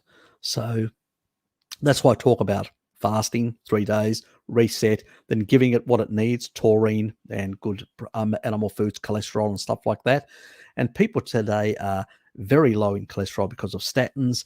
They're very low in taurine because they are not eating as many animal foods.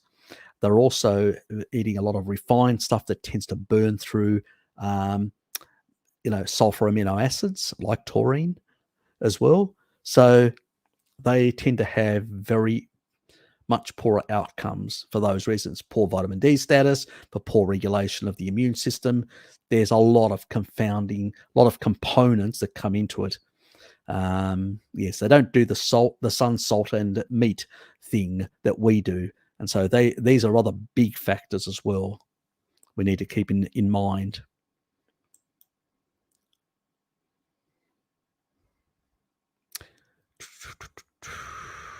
I think many are shell-shocked that this global thing has created. Yeah, look, and probably not as shell-shocked as war, let's put it that way, far more gruesome. But, it's stressful in another way. And, I mean, more of it's coming from the government rather than the actual thing for a lot of us. So,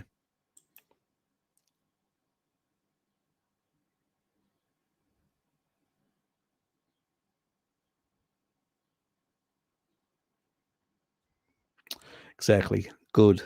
Because basically, the ACE2 receptor isn't even fully developed by the age of 12 and younger.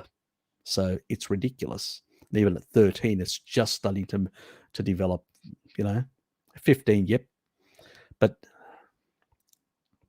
it's still not as efficient as in later years, which makes those people in later years more susceptible. Also, people that are aged more.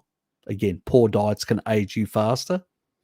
So there's a lot of confounding, a lot of other factors why we see people in their 40s or that who are very unhealthy as well. I remember that lady who was in her 40s, I think, and she died. She worked for Sanitarium, that mob, the 7-Day Adventists and their, kibble pushing culture. Yes. And she was obese and overweight and everything else under the sun. I think they changed it from the 15th Greek letter version. Probably. Yeah, typical Richard. Always blame the Greeks.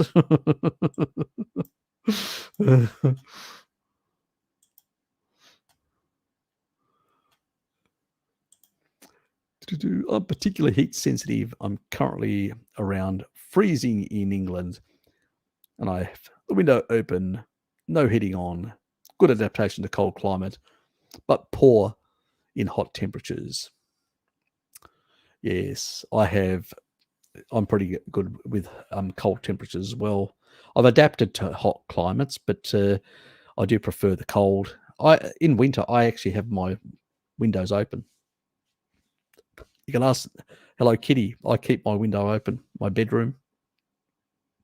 Small amount for security purposes, but I get a cool air, fresh air. So yeah, I'm fine. Sometimes I can feel I'm getting a bit too warm, So especially now that I eat a lot of meat, I don't feel but even then before and that's a genetic, coming from a mountainous area and all that, you tend to have like those sort of hypothermia genes. So when you move, you can generate more internal heat. So the uncoupling, that means you've got more brown adipose tissue as well. But when you move to a more carnivorous diet, you tend to increase that amount. And some of your other fat cells become more beiged, which also increases the amount of heat generated internally. So, yes.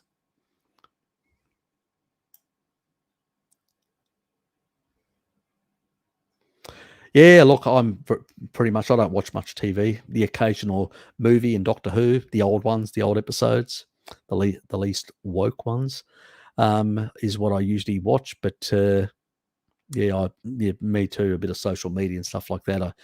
TV's just dribble and garbage. I mean, occasionally as I'm going through trying to find another channel to watch a movie or whatever, you notice some of the media stuff, and you just listen to it for a while, for a few minutes, and you just shake your head, and it's not worth listening to it. It's just the world's just, it's like being in a twilight fucking zone, I feel like sometimes. Oh yeah. Yeah, exactly. Just to push their barrow of nonsense and disinformation. Yes, very much. I'm not sure. I was sunburned around age 11. Since then, I haven't been able to tolerate heat at all. Can't walk around in the shopping centre with a sunstroke. You may have suffered some sunstroke. My mother suffered sunstroke, and she really struggled and all that as well. It was something I was going to research, but I never got around researching. Stay tuned. I'll add it to my list, actually, Jonathan, and look into maybe some strategies to deal with it. There's got to be some research, even if it's very old, arcane research. Somebody's probably looked into it. It's probably going to be old research. It won't be recent research because nobody bothers with these things now. They medicate you. But in the old days, I think there was some research, but let me look into it. So do ask me again in a future date. Cast iron pans. Yep. Yeah, I use stainless steel. I use ceramics, stainless steel. I did have a cast iron one, a small one for omelettes and stuff like that. But I damaged the handle, never got around replacing it. But I've been meaning to get it because it's really nice to cook in and to flip. Stainless steel tends to, like with omelettes and stuff, tend to stick too much, which annoys me. So I do need to get a little cast iron for my omelettes. So yes, I've been meaning to it, and I keep on forgetting. I need to do it.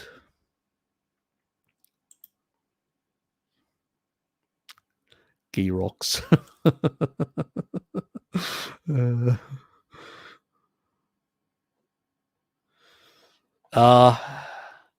not sure about. I've never heard. I think can be. There are issues. I can't remember exactly. I bought ghee that was rancid before, so I stopped. Carnivore. Yep. Yeah. Look, ghee doesn't last as long as animal fats. That's true. You got to keep it in the. There is refined versions, but I'm a bit reluctant to go for the refined versions that do last longer. But I'm not really keen on something that's been too processed. A bit like refined coconut oil and refined palm oil. I've got issues with those ones in terms of the damage that the lipids may have suffered. So,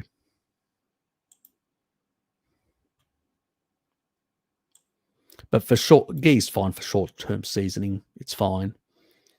But for long-term seasoning, it's definitely tallow and lard.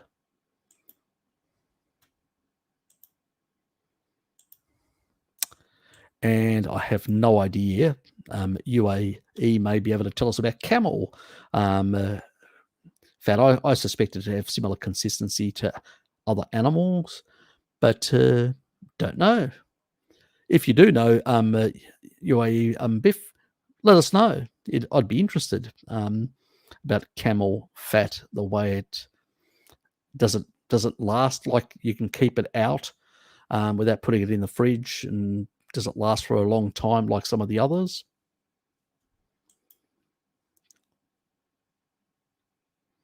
I'd really like to know.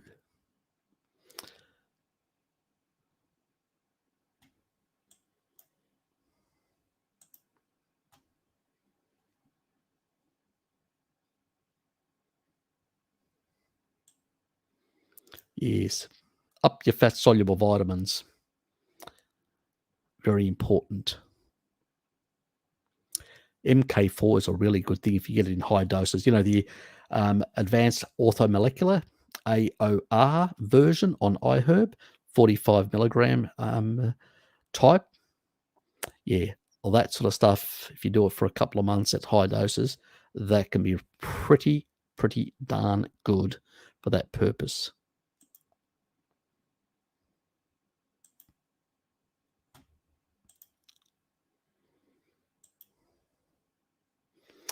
Sorry, Harry, I have zero info about shark. Yep, it's okay. It's nothing to be sorry about. I was just asking, just interested. Morning, sis. I'm an anecdote queen. Nothing wrong with that. Yeah, sort of.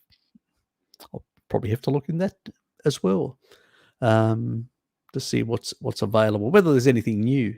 Because the last time I looked, there wasn't enough, real.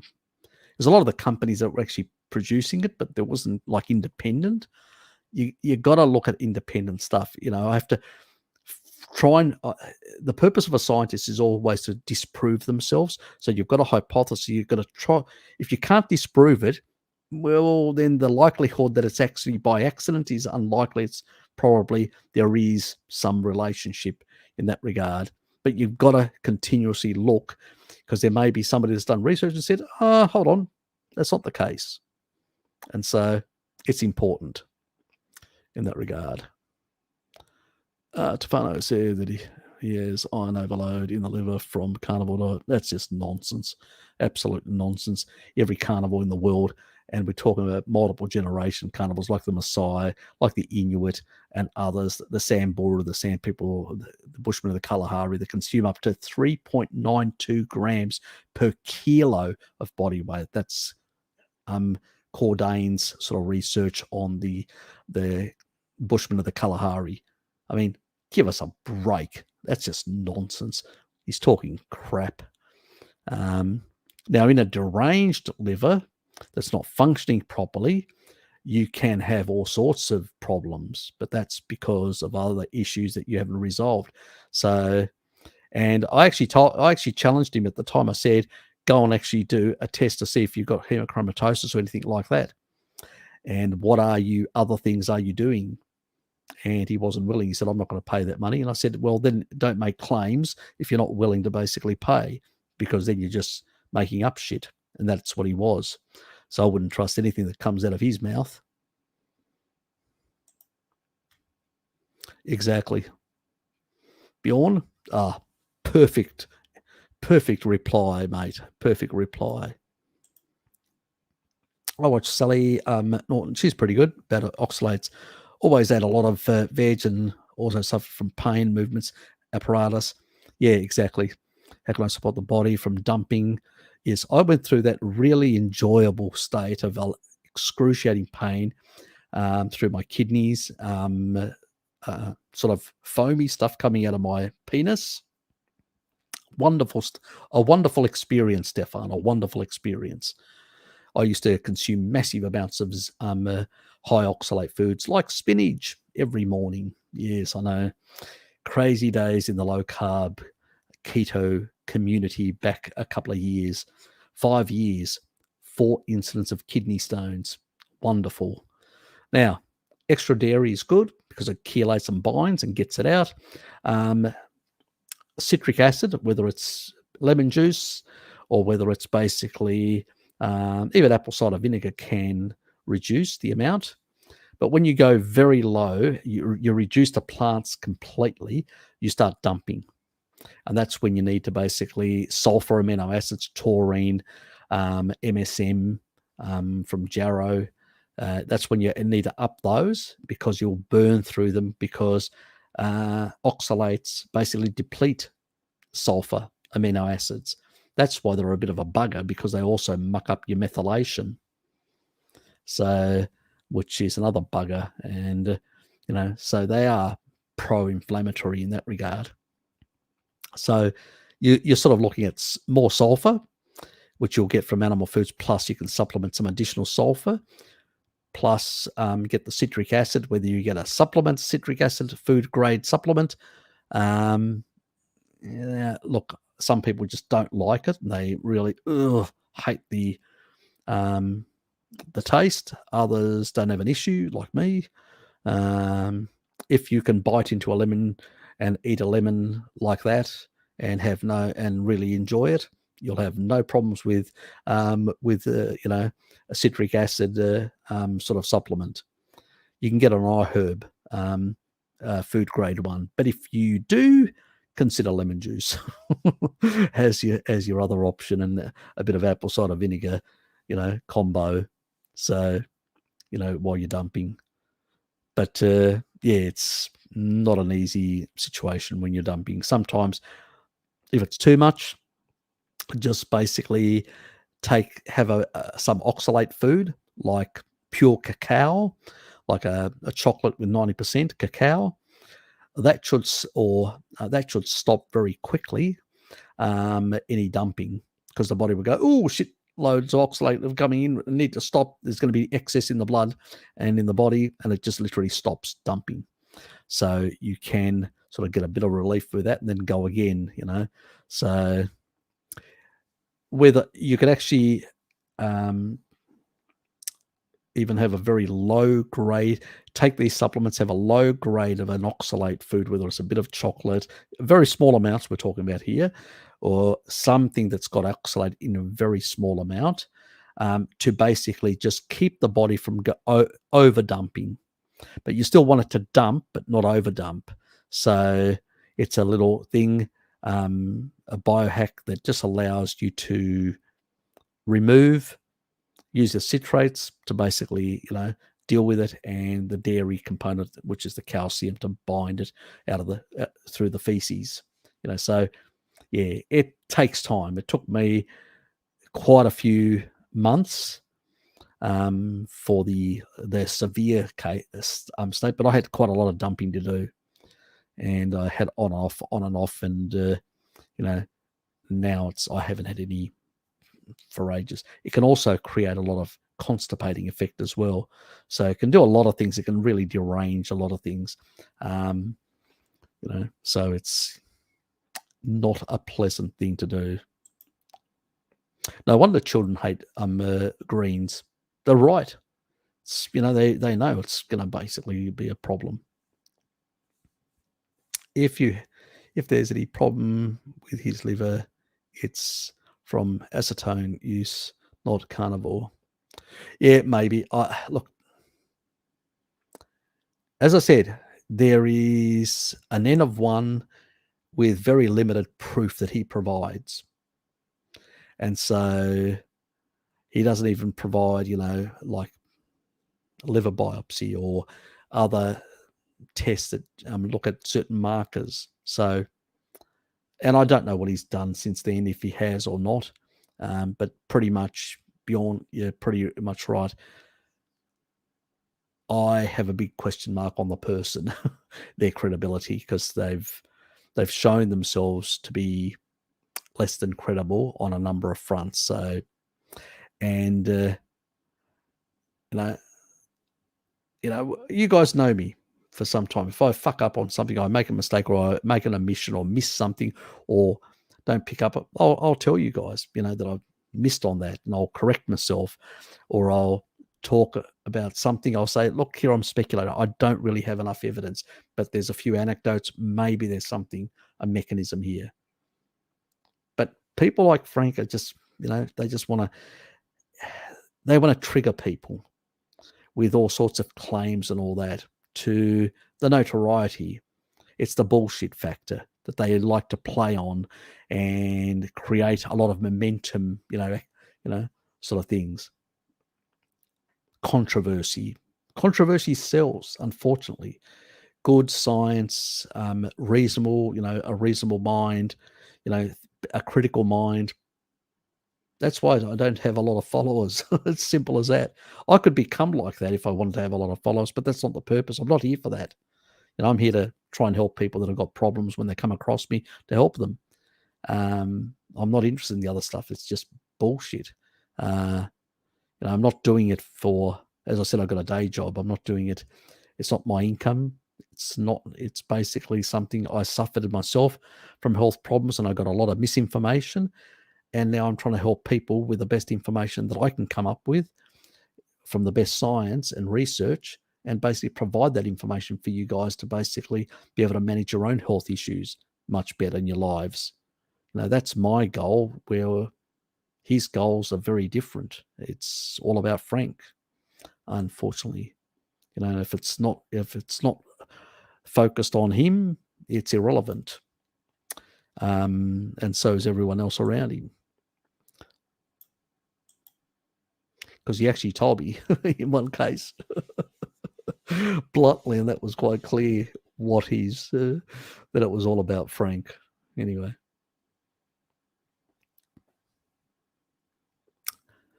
As I said, I'll only reveal confidential emails, even with people like him, if they basically go after me with putting out nonsense. I've kept the emails. I didn't get rid of them. That will keep him quiet, let's put it that way.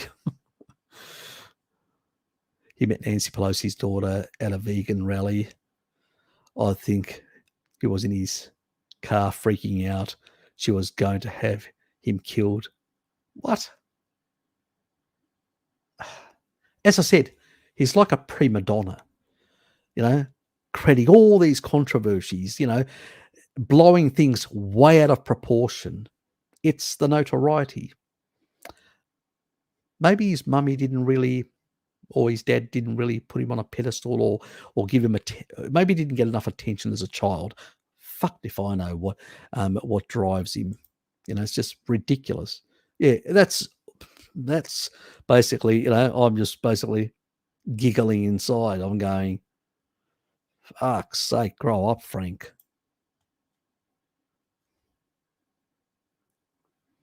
Yeah, bloody crazy ass, so g'day, Tom. How childish can you be? I mean, it's not as if he's a child. He's nearly in his 30s now. He's late 20s or early, or getting close to his 30s.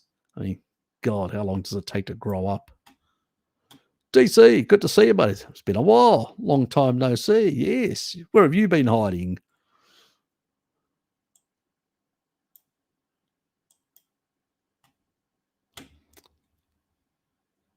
Yes, say no more.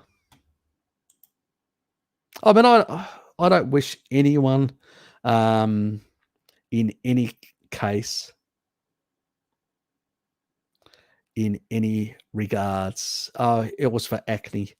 But I don't wish anyone any harm or anything. I hope he has a good life. Good luck to him or whatever. But that's what it is. Yeah.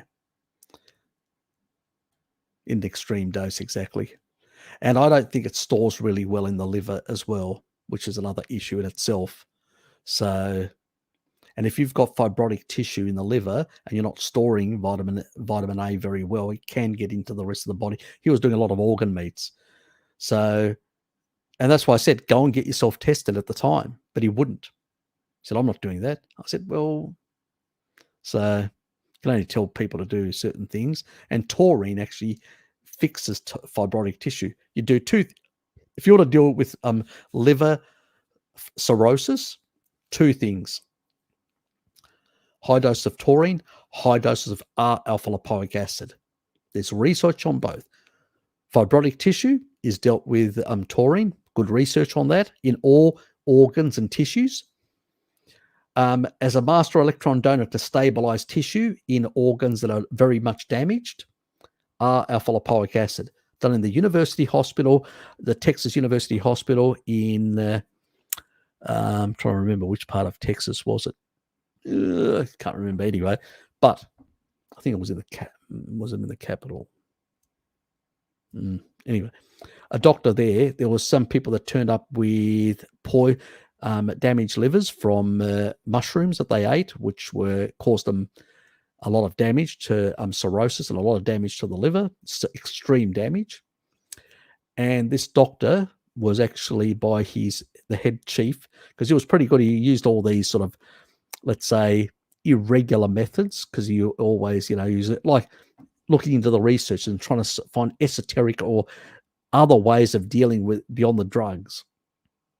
And basically, he looked at the research and found from some rat studies that basically you could use high levels of alpha lipoic acid to massive electron doning to stabilize tissue that was actually very damaged. And it worked. And he saved those people's lives. So those are the two things that I would recommend in high doses for a number of months to fix the problem, because you can't buy those sort of dosages in the same way as because they will give it intravenously. So yeah, so there are methods and all that, and I did mention them to him, but he never looked into them or investigated them or even tried them himself. So yeah, but if it doesn't compute within his world, he's just, yeah, it's the way he is. Harry, did you see Elliot's B complex supplement, Thivit? No, I haven't. No, not at all. Look, there may be people that may require thiamine, but I do have an issue with high dosing of anything. I think it's contraindicated. I don't think it's not like an amino acid. An amino acid, very high levels. There are certain things like certain fat soluble vitamins like MK4, very high doses, no issue we've seen. When it comes to the water soluble vitamins, there can be some issues. And also the enzymes that are actually regulated, they've got a rate limit. They can only use so much. So the rest of it is expensive urine, as far as I'm concerned. Yes, you can create a saturation effect as a short-term thing, but it's not as, and then just from the food get the rest in. But long-term continuous, I find that hard to believe in some regards. But anyway, I'm still to be convinced and the research to be shown. So I think sometimes people jump on certain single nutrient bandwagons. Yeah. And it's a different thing when something is endemically expressed throughout the body, like cholesterol, like taurine, like certain things are expressed. They are part of the body, part of a whole lot of processes in the body. There's only so much in terms of the vitamins and minerals the body can use. So when it comes to vitamins and minerals, I'm very cautious of excessive levels. It's, I've never been convinced about that. Amino acids, not a problem. The body can handle any amount of aminos you throw to it, or fatty acids or whatever. You'll either store them or dump them or do something with them. But when it comes to, certain things like the other vitamins and minerals, the body tends to get rid of a lot of them. You'll be surprised. I mean, if you've got a good functioning gallbladder, you will get rid of a number of minerals in up to 90% from the via the bile. So manganese, as an example, why do vegans and vegetarians get manganese toxicity in the brain? Because it's the old thing, use it or lose it. They're not eating animal foods with taurine in to make sure that the gallbladder is functioning properly, and they end up basically not being able to excrete efficiently. And foods that are basically plants are very high in manganese, and so you can get manganese toxicity because 90% of it gets excreted from the bile. But if you don't have a well-functioning gallbladder, you got a problem. You have a lot of heavy metals and a lot of minerals and stuff like that can't be excreted, or things detoxed and excreted.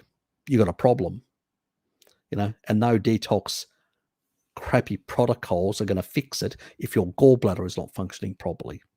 So you got to fix that before, and all these other sort of supplemental, as I said, that guy that I met down in the markets, he ended up in hospital, nearly destroyed his liver again, and he's on medicines now.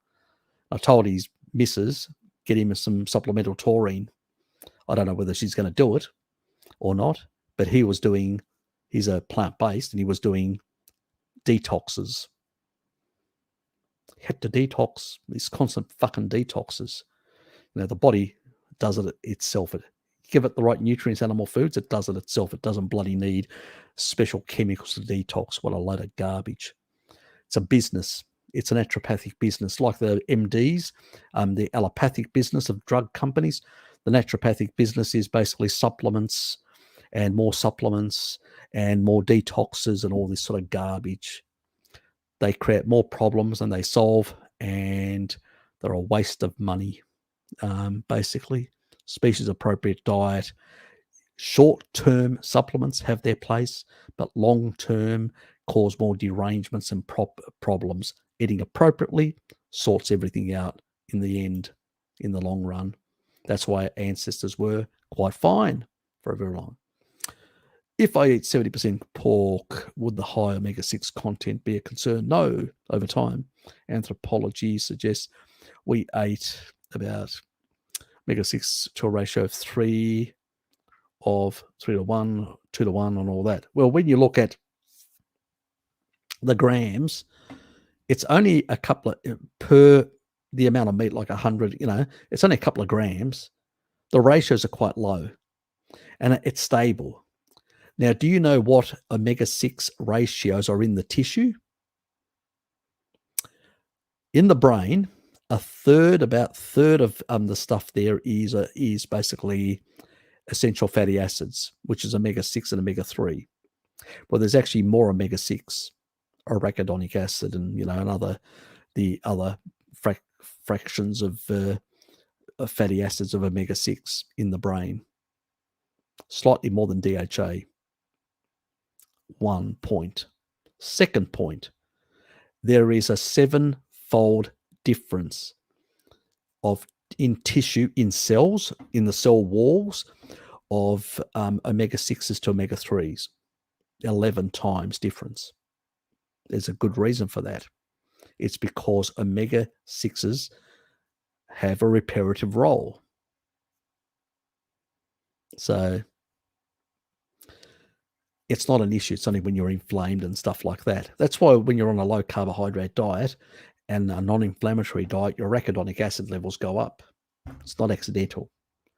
And the other thing is, if you're getting DHA and you're not competing at that enzymatic conversion place, all that LA will get converted to arachidonic acid, most of it. So it's a bloody non-issue, and it's stable. It's in there. Glutathione is upregulated. The vitamin E that's in the tissue will electron donate and stabilize. It's only when glutathione is suppressed because of high insulin, that's when you can get some problems. Again, it's not on a species-appropriate diet. It's on a non-species appropriate diet. And that extra stuff is needed. But as long as the other components are there to stabilize it and maintain it in a stable way, vitamin E, vitamin C, glutathione to recycle both of those, it's a perfect system. It's been working for thousands of years. I don't subscribe to these ratios. Absolute nonsense. It's irrelevant. Unless you're actually eating plant sources and you need to convert, that's when the ratios become important. Otherwise, not important whatsoever. And even our bodies actually have enzymes that can convert some of these into other types of fatty acids by adding additional, carbons. So it's the body's very smart at using enzymes to convert things and modify things or whatever. So I wouldn't be too concerned. As long as they're not rancid from rancid oils and they're not oxidized or full of aldehydes and stuff like that, and they come from animals which have stable tissue, it's not going to be an issue. And you remember the stuff that I did, the videos showing the tissue, even when you cooked it for hours, there was only trace levels in the pork. No different than the other meats. It's irrelevant. This isn't industrial seed oils. It's from an animal, and we've been eating these things for a very long time. So it's just, they were not a problem years ago when we're eating shitloads. The main fat of most populations around the world, take the Okinawans, pork and lard. My father used to lard with his mother in the mountains. I mean, my great-grandfather used to put, a piece of that Zea bread, a big feta cheese, a big amount of lard, and then a big feta cheese on top, goat cheese. These people ate shitloads of lard. I mean, the place was awash in Cincinnati, in America. That was the porkopolis. There was less tallow because beef was expensive. It was only the very rich could afford it back in those days. So the majority of the population ate pork. We didn't have any of these diseases. It's the lowest deuterium because it's outdoors, the meat, and the pork gets UV and basically has lower levels of, and even the ones that are in the shelters, there are still rays that come through and still affect and reduce the deuterium levels. Even those ones that are eating grains and whatever still have lower deuterium levels. The animal bacon has lower deuterium levels than all other meats, excluding camel meat, which is the lowest, one of the lowest in the world. There may be others, but we don't eat them. So, yeah, it's pretty much irrelevant. I did those videos and showed the proof with all that. I've done all those PUFA videos. Remember, for the Saladino and also the Ray Pete ones. So they're all there for people to look at. I would not be concerned one iota. My father's 87, very healthy, and his prime food source is pork. He doesn't like the other meats. It's pork and fish. That's it. So it's irrelevant. And most Chinese basically cooked pork for most of their life. A bit of fish and pork. Japanese, the same thing. The Okinawans, definitely, they venerate the pork, the pig. So it's been, just pigs and a bit of more pig and a bit of fish. And they live longer than the fish consuming other Japanese. We're talking about the older people that haven't converted to the modern rancid diet, but traditionally that ate different animals. So I look at the pork consumption populations around the world. Sardinians in the mountains, lard as well. And there's all these longevity populations. Pork belly. Remember Mary Ruddock on Icaria? A lot of the old people eating pork belly, a lot of pork products and goat products and stuff like that. Again, goat is much lower in deuterium, so is pork. It's all about deuterium at the subatomic level. That's where the game is.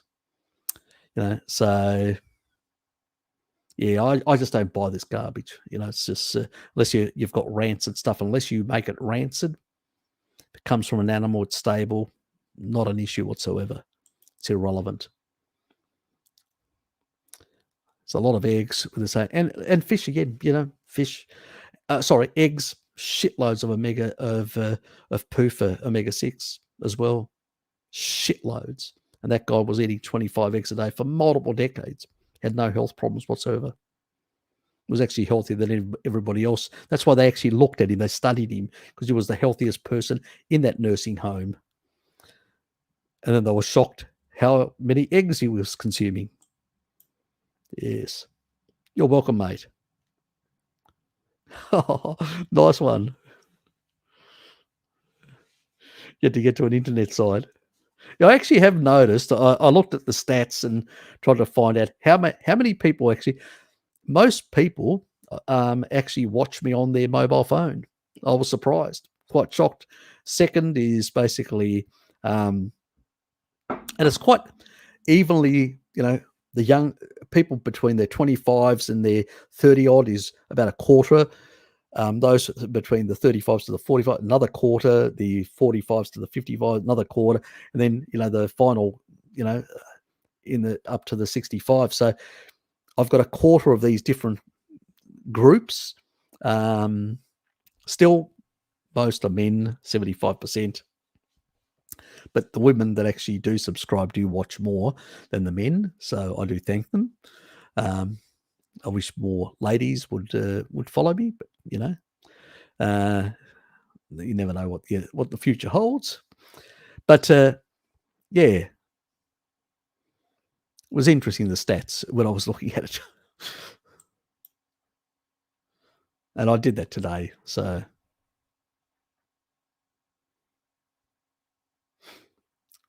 yeah, look at you take a look at the actual Okinawans. Theirs is the opposite. They get more omega sixes than threes, and they don't get any strokes. The older people, but they do. And we also knew that there was a lot of bleeding amongst the Inuit that actually had to, when they were forced to consume a bit more fish because they couldn't get some of the other sources, they tend to have too much omega 3s are not a good thing. So, you know, and most populations always had small coastal fish or stuff like that, not large fish where the concentrations are very high. So I don't buy all this. When you look at the even epidemiology and research science, it never pans out as people talk about it. So, and most animal foods, even pork, is very low. The percentage, like it's only a couple of grams. I mean, some cuts of pork have like, half a gram per the serving, where something like, lamb has 3 times. But that's not causing a problem, but the pork is. Huh? That's ridiculous. So, and it depends on the cut, where it's but it's just ridiculous. It doesn't make sense. I've looked at all this, mate, and it just doesn't make sense. It's just nonsense because there's so many contradictions in the stuff. It's beyond a joke. So, yes.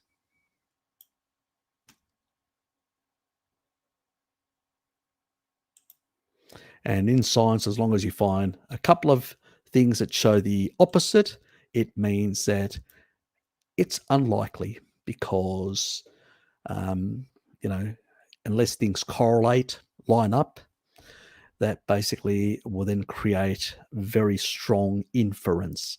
But if you've got something that deviates from that, the inference is killed off because it means that was some other factor.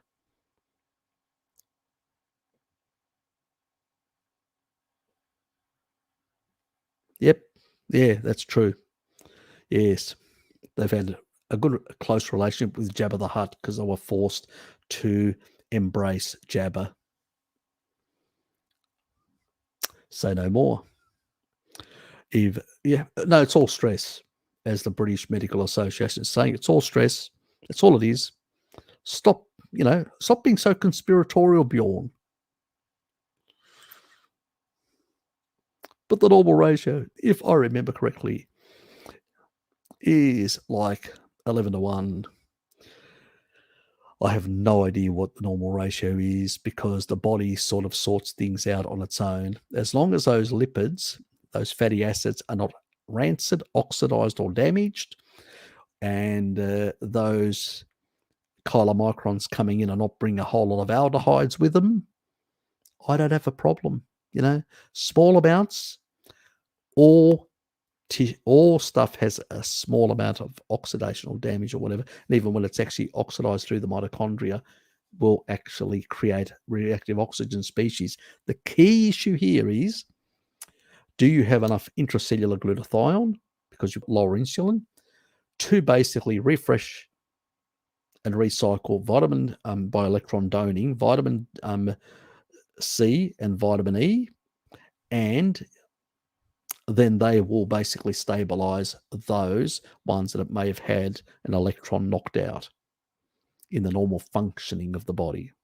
It's only when the body, you actually put seed oils with shitloads of primary, secondary oxidative products that are running through, and aldehydes that rip lipid membranes that are actually going through the body and tearing electrons off here and there and creating massive reactivity of reactive oxygen species and inflammation. It's that then it overwhelms the body. And usually with high insulin, you've got low glutathione as well, which means that it can't even do much about it. So you're really stuffed. That's when you're in that state, you have to be worried. Not these ratios. It's all nonsense, God, as if humanity, was based on ratios, and human physiology, if it went out of ratio, would die out. God almighty. It's just beyond a joke, all this nonsense that people have created in the paleo community and the veganerized community. They've created a lot of myths to sell a lot of supplements and a lot of lifestyles that some people sell books and make a lot of money from. Say no more. Isn't the long C similar to post-viral fatigue syndrome? Yeah, it's sort of, Hannah. It's very much. Yeah, it's very similar, and it's really you being on a species-appropriate diet and fixing that. The only difference is that the problem with this technology, which we've seen catastrophic failure in oncology, we don't see that we do see in some people with viruses, but, and this is the important but here, we don't know. See, this is the big question. See, all I'm saying to people is there is a risk. We saw it in oncology, and there's one should I take Jabba the Hutt video. Remember the one that I made? I actually go through the oncology information. That means the oncologist talking to their patients and telling them, if you notice these symptoms from this technology, do go to a medical facility or go and see your doctor or whatever. And also warning them that up to 2 years there could be catastrophic failure or bad consequences, outcomes. Will it happen with this, the application of the same technology in this area? Or worse, or slightly less worse, or even mildly more like the viral fatigue syndrome, just like that, rather than more severe? We have no idea, because most of these Vs, when they have to be done, they go through a 5 to 7 year trials and test it to make sure that they're not basically, we don't get provisional stuff in Australia, the TGA, and we don't get in the US, the FDA, where it's basically, emergency utilization authorization for mass use. It's only for specific things like in oncology, where, you're either taking some experimental thing or you're dying from cancer, as an example. That's where this method and approach policy was applied. Now the policy has been applied much further than it has been historically, without the long-term efficacy studies to make sure that it doesn't cause massive side effects, because we don't know. And that's why we don't speculate, me and Bart don't speculate like the others, but say that there is a risk. Do we know exactly whether it's going to play out exactly like that? We don't know.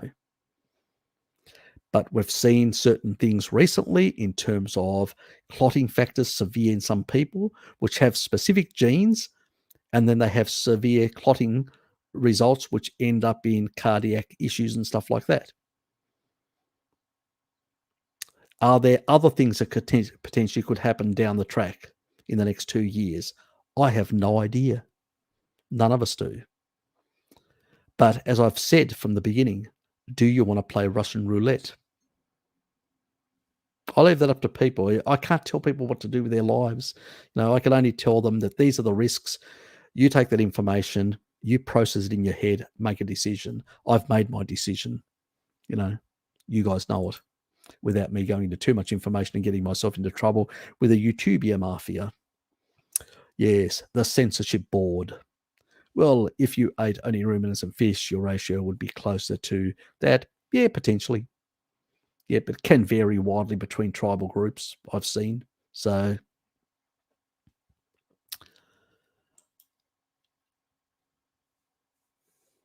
do you believe the story that cooling down cooked starch in the fridge at the same time? So, no, it's just garbage. No, it's pretty much garbage. There's no research to it. Sugar is sugar. It's just, I don't know how. It's probably another one of those myths, like some of the others that I've just talked about. It just came out the same way. Starch is starch. It's going to turn into sugar. These are sugar molecules. They're a chain of sugar molecules, of glucose molecules making that starch. Whether you make it cool, you heat it, or cool it, or freeze it, it makes no bloody difference. It's still a chain of sugar molecules. They're still going to turn, you know, still going to turn to glucose. You know, I mean, God Almighty. You know, there are enzymes that will cleave off and create glucose molecules. I mean, yeah, I know, it's crazy. But the stuff that gets peddled out there is beyond a joke.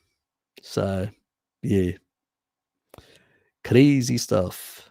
I don't know who started that myth and where it comes from, because I've never seen any research to back it up.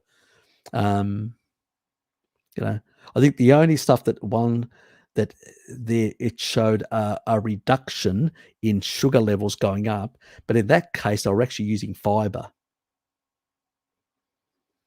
So I think they were cheating in a sense, the way they were doing it, and there was no control in that subject matter.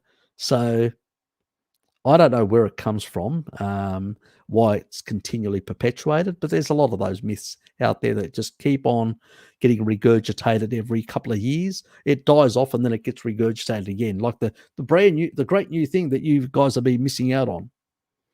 So yeah, it's nonsense, mate. Nonsense.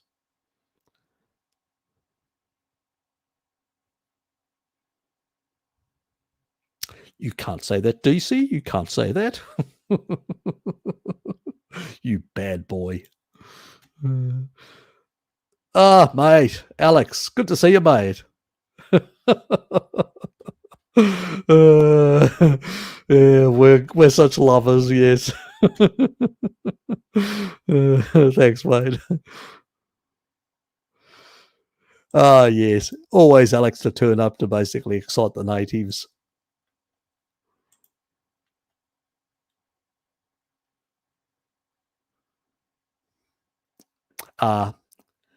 Aspiration, you mean? Yeah, where they take out and actually, yeah, they're not doing it even. They're not even doing it properly.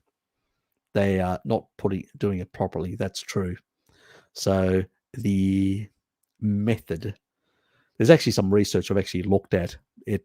Yeah, aspirating does make a difference.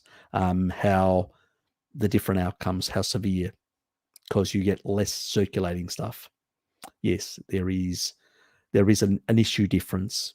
So you may get more replication close to the site rather than further afield, and which can have more clotting encouraging factors. That, yeah, so there is an issue there as well, let alone a lot of other things, future potential risks, because we haven't done the studies, the research, the long-term efficacies before we put people on experimental procedures. Yes. Harry, is there a huge health benefit in becoming as resistant to cold heat as Wim and his gang? Look, there is actually, I mean, there is hormesis, excessive amount. Yeah, there is a certain thing. Not everybody can do it, and not even everybody's got the adaptation or tolerance to cold. I mean, I tend to have these genes that basically, with movement, I get a lot of internal heat. I really warm up and sweat, like I can sweat in winter. You know, he may have the same genes. And so I can get under a cold shower. Other people can't last for, a few seconds. I can last for a few minutes. So, you know, and I'm not kidding you. I sweat in winter. So, if I've got movement, and that's what you do when you're actually out there, the stuff that he does, yeah, some people can actually generate more internal heat as a consequence. And also, when you actually have these cold type things that you do, you expose your body more and more to something, you actually increase brown adipose tissue. So you actually increase even further beyond the levels of your own genetics. So, yeah. So basically, there are sort of genes that sort of like a hypothermia genes, they're called. So he could have something like that. So the thing is, let's put it this way, you may not get the same effect. So, you know, if you come from a cold climate or a mountainous region, you may have these genes and have more tolerance, and so you could probably achieve similar results. So, but you could also encourage by, let's say, having these hormetic stresses on your body, small amounts, you can probably encourage the body to increase some brown adipose tissue. So, yep, that's an option, all that. But there's a lot of variables and all that. And when it comes to research, there's a lot. It's very anecdotal, but I can point to specific genes when it comes to, in terms of the ability to generate internal heat much better, and also the ability to generate more brown adipose tissue. So there is a difference between people in that regard. There's a lot of differences, even amongst babies. It's been noticed. So yeah. So in that regard, yes, it depends whether you can or not, or how well you can, will differ depending on your genetics. But yes, there is some benefit in terms of producing more brown adipose tissue, and that can have beneficial effects in terms of, uncoupling and the ability to store less energy, in a sense, and use it more for warmth. But it's much harder if you're in the tropics to do that. Really hard. So, and heat resistance, yes, you can, like anything, you can adapt your body to either one of them. If you do it long enough in small amounts and go increments, yes, you can. Now, is there a longevity thing? There's a hormesis effect, we know. Excess hormesis can be negative as well, so we need to keep that in mind. Is there long-term benefits in that regard? We've got no idea, because we have zero long-term studies. We've just got a group of people that are doing it and saying that there are a whole lot of benefits. But is it what they're eating and other lifestyle factors that are also playing at it? No idea. So we don't know. But we do know there's a bit of hormesis. That's true. And some of the brown adipose tissue can increase, and some of the adaptations to these stresses can, happen. But the health benefit one, there's a big question mark on that, and whether continuous stress is a good thing or hormesis is a good thing. Maybe not. We get a lot of hormesis from non-native EMF and many other things. Do we need more? Could it be potentially too much that actually overwhelms our system and actually reduces our capacity to repair? Because there is a rate limiting enzymes. So you get a bit of hormesis, the body can respond and heal, and it's got enough energy. Too much, maybe you're actually putting too much strain on the body, and it actually has to do too much work.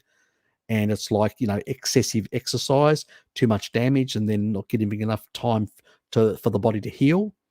Could that be a problem of too much continuous stressing the body in terms of cold and heat, and not giving the body the ability to heal itself or get some benefit out of it? It's a very complicated area, and it hasn't been researched sufficiently to basically really say one way or another, or whether there's some difference between, doing high intensity work compared to these sort of high levels of hormetic effects. There's a lot of question marks, and the jury's still out on a lot of that. I say small amounts, fine. I'm not convinced about the long-term large amounts. Yes, adaptation can be achieved, but is it going to give you long-term benefits? Maybe not. Maybe yes. We don't know.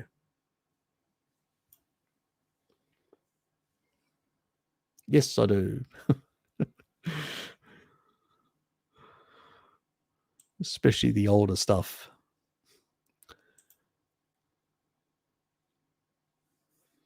Ice bathing and mood enhancing effects are very good. I compare it to high intensity exercise. Yep. Yeah. So, but excess of anything can be too much. And I know those populations did some ice bathing and some sort of sauna, but they didn't do excessive like every day and stuff like that. They did occasionally here and there, once a week or stuff like that. I have no problems with once a week, but excessively doing it every day and all that, it probably could become a problem. I don't think our bodies are designed to excessively be put under punishment, personally.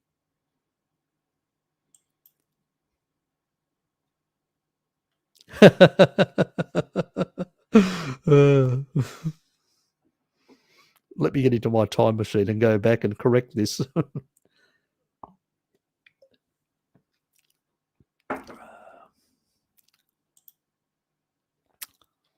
I'm not real. Alex, I'm a figment of your imagination. My kid's dad and I run the Doctor Who club of Queen. Oh, you do you? Oh, there you go. See, we've got so many things in common, Zombie. Yes. I mean, compared to the other sci-fi stuff, it's a bit quirky out there. It's sort of doesn't follow the rules, but it's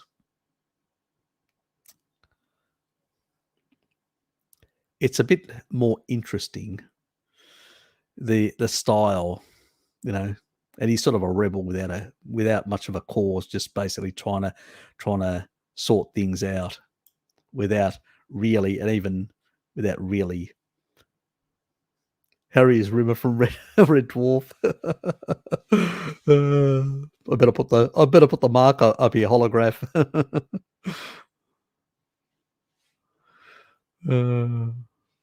Call myself a holograph.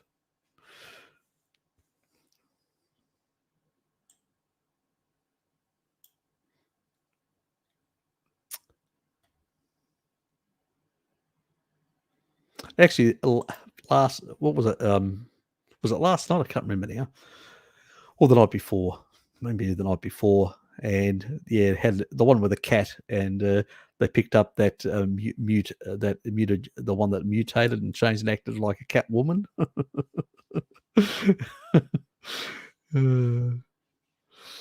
Yes, he still said it still counted as my first sex. Oh, that was funny. See, we've got a similar sense of humor.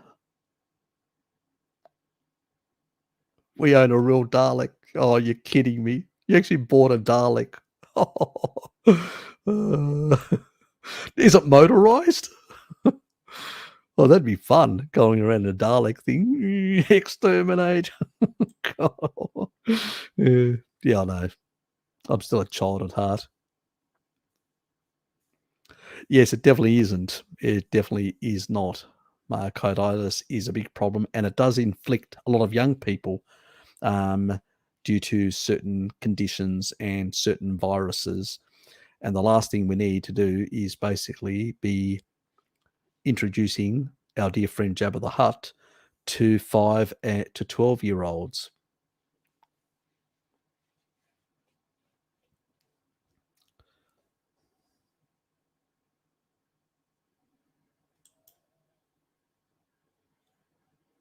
Hair-wise, at least.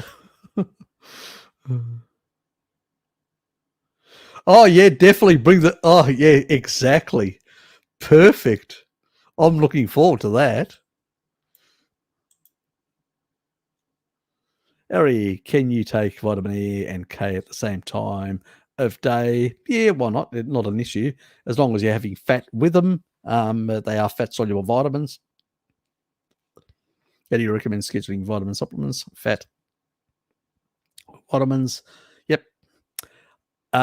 With the fat-soluble vitamins, I do actually recommend midday, and in particular vitamin D, because it does have it can have a negative effect on melatonin production, can suppress it, and we don't want to affect our sleep. And so usually the highest point in terms of when the UVB is the most intense is around just a bit after 11 o'clock. So when I take in winter, my vitamin D is just around 11 o'clock. And so I would recommend you take the other ones at the same time. So you get the full synergy and together with some fat. Because I usually break my fast at 11 o'clock at that point. So my time restricted feeding, to be more precise.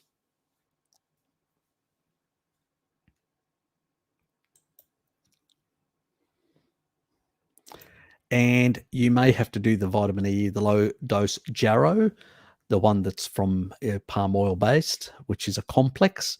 You may have to do that for, I'll leave that to you to decide. If you've only been exposed to seed oils for a very short amount of time in a smaller amount, up to 5 years. If you've been exposed to seed oils for quite some time, then consider up to 7 years. And if you've been exposed, like me, to excessively high levels of seed oil, that means, and you're losing weight as well, which means that you're releasing that stuff out of your fat cells, you need to consider doing it for at least a decade to basically to deal with that sort of stuff. I know it may sound excessive, but you know, that stuff needs to be dealt with and sorted, so to speak, and stabilized from causing too much oxidative stress as it's getting released.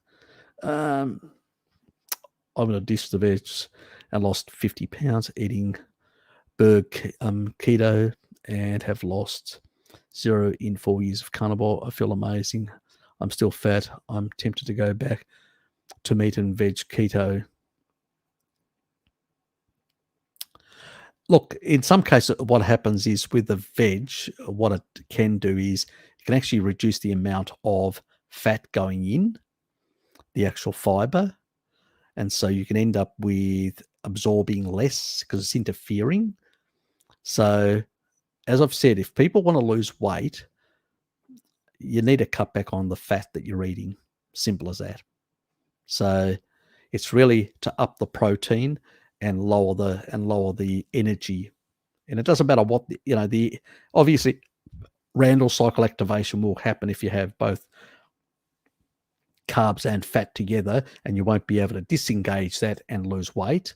And that's what a vegan diet and a keto diet have in common. They disengage the Randall cycle because you go to one energy source and you remove the other, and you don't get enough, because when you're eating less meat, you tend to eat less fat as well. And so that's the other thing. When you're eating a lot of meat, you tend to basically, and if you're not doing a lot of physical activity to use it for muscle protein synthesis, you could also end up that being utilized for other sources.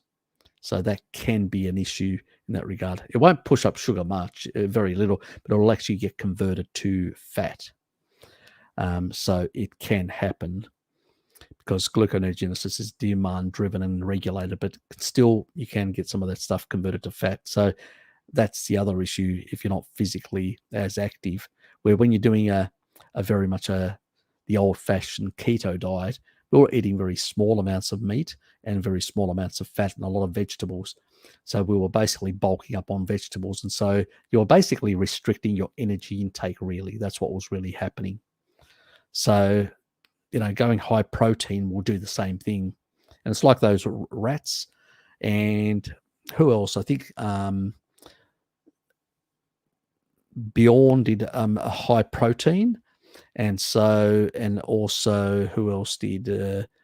Dom from Ireland. He also did high protein, lowered the fat levels because I actually told him to do that, and they leaned out.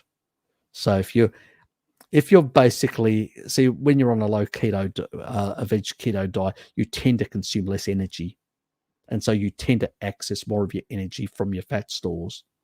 And because of the fiber, you end up being more satiated, even though long term it's going to cause you problems in your gut and other things. So the best way is to actually, on a carnivore diet, is to up the protein which means that you get satiety from the extra protein, but you're not taking in the fat as much. So you need to cut out the, creams and stuff like that. A lot of the dairy fats are the big ones that are the issue. So usually if you cut out the actual dairy and you just go steak only, and the steaks and lean steaks that don't have a lot of fat on them, you will thin out quite fast. So, if that's your goal.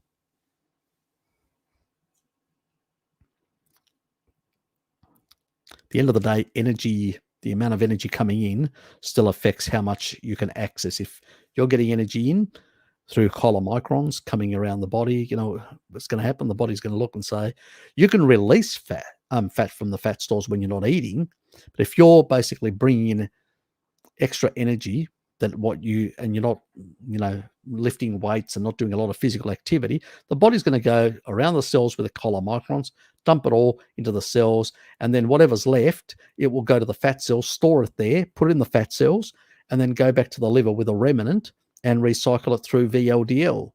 So there's always circulating energy, because the body always needs energy to be circulated to some extent. And that's why when you do a lot of physical work, it ramps up gluconeogenesis and free fatty acids. The two things, you get a big release, you get a blood sugar, slightly increasing, elevating when you're doing a lot of exercise, because you're telling the body, I need more energy, and it starts dumping it out. So you've got to keep that in mind, how the physiology is working. You've got to work with the physiology. So you need to cut back the energy. If you're not as physically active, you're semi-sedentary, you really have to push up the protein, obviously eliminate all the mixed energy sources, because you don't want to engage the Randall cycle, because then you can't access the energy and then you'll feel like crap. But you'll need one energy source, whether that, obviously the best one is fat from your fat stores and not sugar coming in, which is high in deuterium and has other ramifications. So it's basically limiting, but you don't want also that sort of, too low on the fat, because that, has a problem with digesting and proper, the way the body properly absorbs sort of some of this sort of stuff. So you still need a bit of fat, but not a lot. So the sort of leaner cuts, which have got some fat on them, and then the rest of the body will get from the fat stores. And as long as the insulin is down, it will be able to get that extra energy. But if you're eating large bits of fat like that, you're going to not be able to access your own fat, because you've got plenty in and you're not doing much physical activity to oxidize it. So it'll store it away and then we'll use it when you need it. The difference is when you're in a low carbohydrate state, when you're not eating, you're using it, because hormone sensitive lipase is upregulated. So the moment the energy falls below a certain threshold, it starts dumping out free fatty acid into the bloodstream. So it's a non-issue in that regard. I mean, another biohack is like what I call, like you hear a fasting mimicking diet people do. I call one that I'm sort of have been thinking about it as a protein mimicking diet. How does that work? Well, basically, you're eating very little protein, but you're using a leucine supplement. So even the stuff that is recycled out, tissue that's broken down and recycled into the bloodstream, you basically grab onto that and the leucine. Remember the experiment, the leucine one that I did the video that showed even in a faster state, when you infuse leucine, you actually get an increase in muscle protein synthesis, even in a fasted state. So you could actually do that sort of biohack. So the body's using energy like there's no tomorrow, and your ketones are through the roof. And on the other hand, you're taking in very small amounts of, especially taurine and stuff like that, and a few other things which you need for those methylation cycles and everything else. But you're using a supplement, a high, 6 grams, 3 grams with 1 mil, 3 grams with the other mil, in order to get still the good muscle protein synthesis without putting too much in and using more of the stuff that's been broken down from the tissue and recycling and utilizing that to build new tissue and also oxidize the stored energy that you've got. So there's a lot of ways of playing around. You don't have to go back to veg. You don't have to go back to carbs. You just have to basically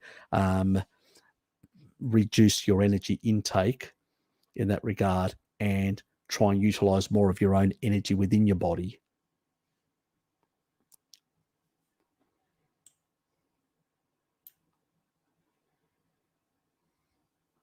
Yes, exactly. And we've talked about this. It is great for leaning out. I mean, Honest has done the same thing. Honest, she basically does a high lean diet, lean meat diet, and high protein diet, and she's really leaned out completely. I think she's getting close to very low body fat. She needs to probably put a bit fat back into her diet, but she's super lean. Honest, that is. So she's in the morning one because she's in North America and usually appears in the morning one when I do the that occasionally. So, and that's what she does, a high protein, again, to lean out. I mean, it's the same thing that basically what Kelly Hogan did the same thing. She dumped everything, got rid of all the dairy, everything, all the other stuff, discretionary stuff, and just stuck to a steak only.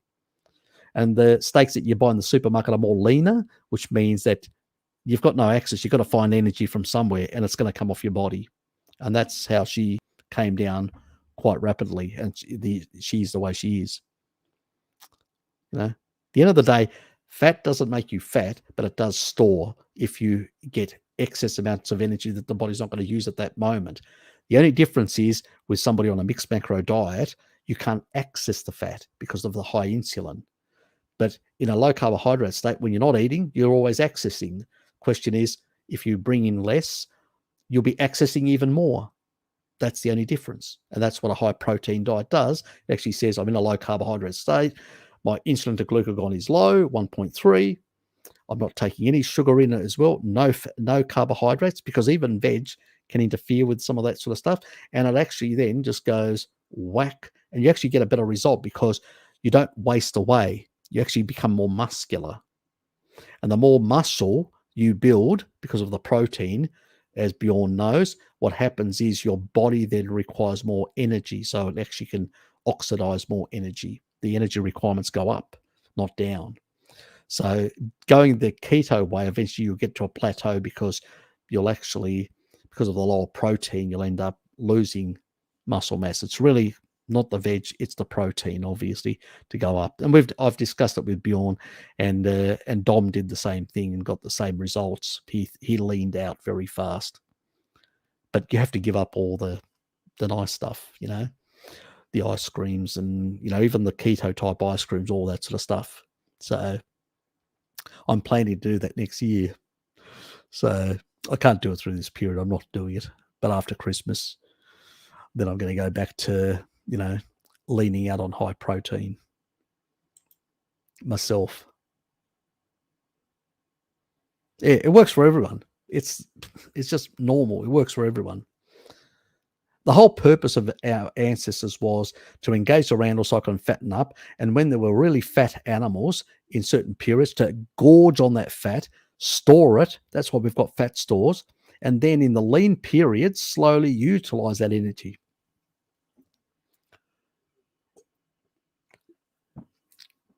Because energy in our ancestral times was very minimal in that regard. So it wasn't a lot to go around. Let's put it that way.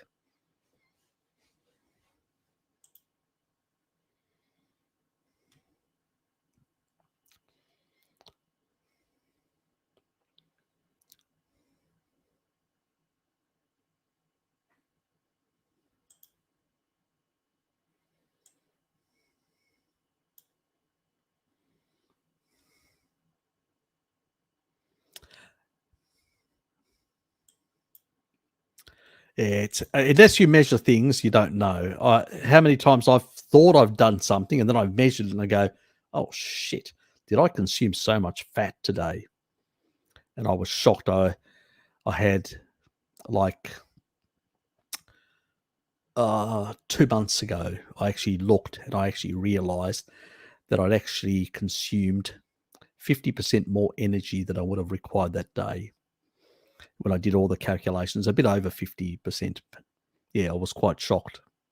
You do that continuously, you will with excess amounts, and that's from too much cream and stuff like that, and a lot of those treats. Very easy, and naturally, in a natural environment, you wouldn't be doing that all year round every day. Unfortunately, in our world today, we can do that. We can do anything because it's all available 24/7.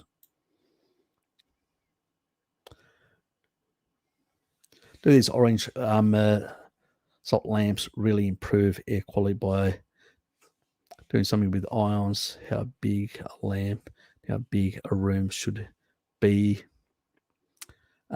Orange salt lamps?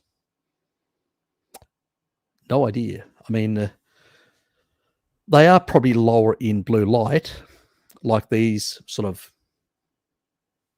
this sort of stuff here, and that has an effect on your mitochondria and has an effect also because the wavelengths actually through complex 4 actually increase the energy for anywhere between a smaller amount up to 30% if you're in the tropics, that is, getting those wavelengths. So it's those red shift type, and that's where the therapeutic of red light therapy and orange is somewhere in between. So yeah, probably some effect in that regard. The actual orange salt lamps, I don't know enough about them. You know, I know about the light bulbs and stuff like that, but I would have to actually research them and look at exactly the frequencies, what part of the spectrum, which, you know, sort of which parts of it they actually their photons are coming from, and that way I'd be able to work out, okay, you know, what what it is. So yeah, orange salt lamps. I'll have to look that up.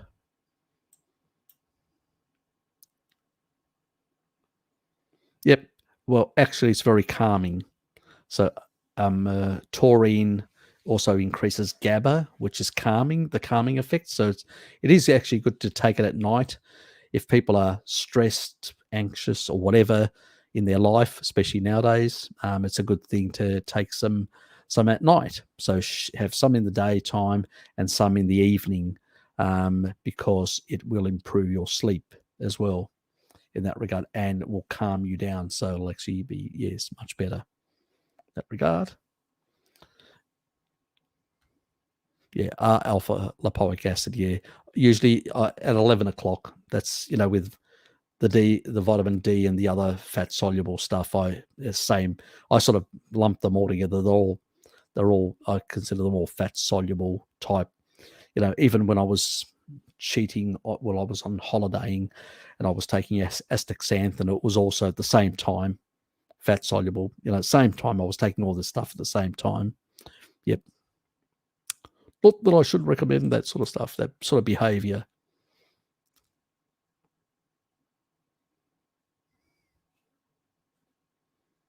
Okay. Maybe I should go away and actually check out the video. Yeah.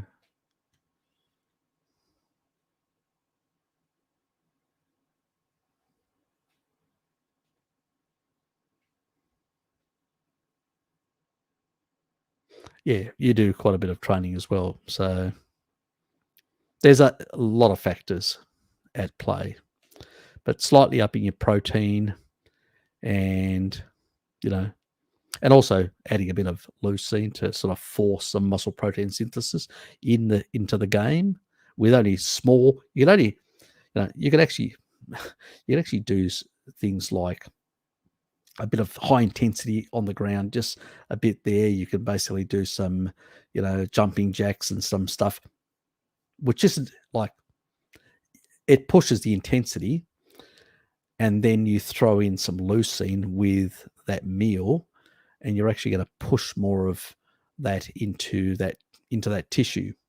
So it's a bit of a biohack without having to eat excessively amounts or whatever as well. Because I said in that research, it's leucine, it's driving muscle protein synthesis anyway. So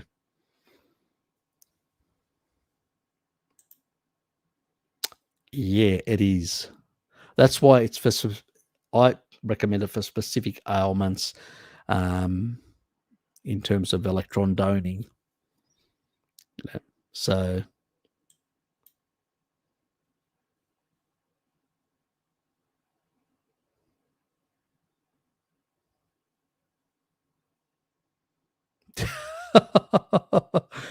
yes, that would be, chocolate, and I suspect milk chocolate with plenty of sugar in it, bacon and ice cream. Sounds like the perfect meal. I could do that and do quite a bit of it. Probably part of my problem.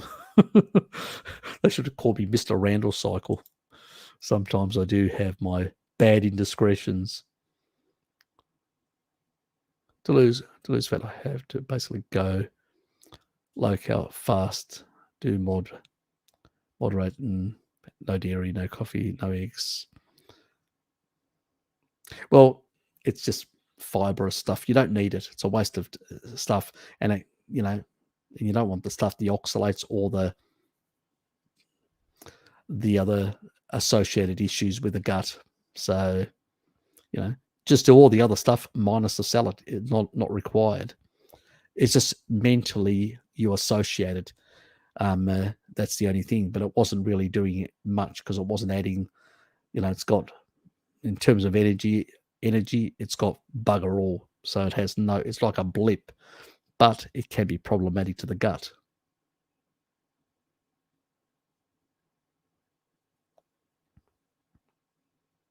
Yes, but when you're doing very high protein, you still need some physicality. As I said, you can probably try to trick the body by adding a bit extra leucine and doing some very short, fast, jumping jacks, small, short period of activities, and then doing those meals, and you'll probably get slightly better results. And again, it's the other thing, glycogen storage. You really have to lower it. Sometimes the best way to basically knock yourself into ketosis is to basically do a friggin' 24-hour dry fast. That will really slam you into ketosis very much quicker than anything else.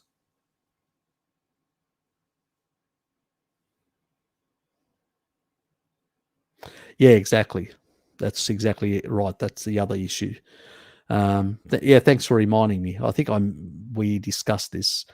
Yeah, it is definitely an issue. Yeah, high dose of thiamine are a problem in terms of heart rate. Yeah, so this is another reason why I'm critical of that person. Say no more. So it's like, the old saying, when you treat everything like a nail, bang it in. That's not the way to look at these things. There are enzymes that limit this sort of stuff. And then there are certain things you can take in very vast amounts because the body can actually store, regulate how much and stuff like that. But, B vitamins can't be stored. That's only, well, some can, like folate, B9, B12, those sort of ones, yes. Pantothenic acid, yes. But most of the others, no. And large amounts can be a problem. Even niacin can be a problem. I mean, excessive amounts of niacin, which is B3, what side effects can you get from that? You can shut down gluconeogenesis. If you're on a low carbohydrate state, could that cause you energy problems? Yes. Another issue and all that, it can actually interfere with the lipolysis. If you're not taking any carbs, you'll feel like absolute shit, like you've just had complete loss of energy. Now you know why I say do not go excess over 300 milligrams. Stay below that level. And I usually something with like I'll take a tablet, which is half a tablet, which is 125, and I get about 100 odd from my food. It's about 200, and that's where I stay. And these people are doing crazy levels like 1,000. Or the other precursors that end up going through the same pathway as the niacin pathway, which is NMN, that supplement, which David Sinclair and others do. Again, problematic because they're interfering with these systems. That's why he has to take metformin. Ugh, crazy. Yes, and then create other deficiencies like thiamine and many others. I mean, it's wacky, the world out there, that what people do. Yes, end up popping one pill after another. Exactly. Stick to real foods, and there's only certain things like amino acids or fatty acids. The body knows how to store those and all that and what to do with them, and certain other nutrients. Excess most things of the micronutrients, you don't want to overload the system. You can only use so much anyway. When you're eating real foods, you get sort of good physiological. We only use short term, like even the B vitamins, 3 months with vitamin D to restore some of the gut bacteria. And then after that, we stop because we're taking it quite a bit, and the beneficial bacteria producing some B vitamins. So we don't want to get into excess levels. These are short-term interventions. The boron, anything, it's short-term interventions just to basically correct, reset things, and then stick to the real food.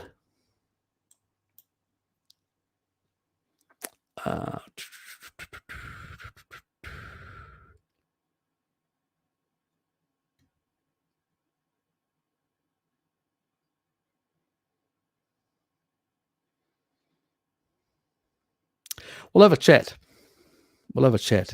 There's got to be some other factors.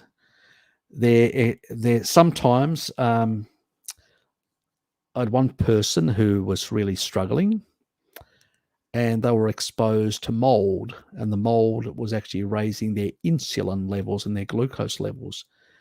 And basically, they were struggling to lose. They were doing everything right. They fixed the mold issue. And sometimes you have to take, if there are medications, but ivermectin is the best thing to clear out mold out of your body. I know it's banned, but, and as a consequence, once that person, the weight started dropping off very easily. So there can be environmental things. It's not just the diet. There are other factors that can be at play. You sometimes have to sit down and write down all the different things that could be potentially in your environment or stuff like that could be affecting you. Then email me the list and I'll look through it, and I may notice something.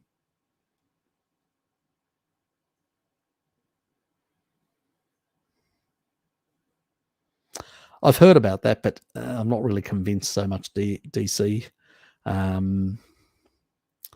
It's usually in that early stage, but it doesn't really last. So it's more anecdotal rather than anything that's actually been pronounced. And it's anecdotal for small amounts of people, so I don't know how real it is, or whether it's just basically the stress or anxiety related stuff like that can actually also, if you're in the flight or fight mode, you can actually increase, and that is a psychological, not a physiological cause. So especially if you think it's going to kill you, you've been forced to take it and you think it's going to kill you, you can have these levels of high cortisol because of high anxiety and all that sort of stuff. So there can be other issues. The body's a complicated place. Sorry to say, but it'd be nice if we had simple answers, but the real world is very different.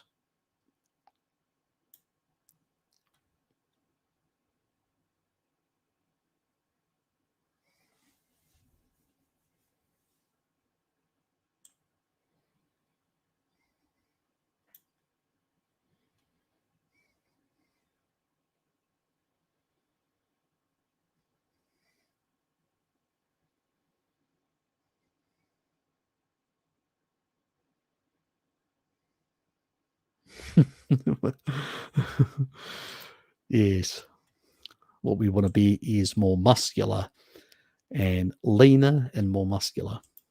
A bit like that rat on the high protein, very little energy diet. It had no option but to tap on into its fat stores.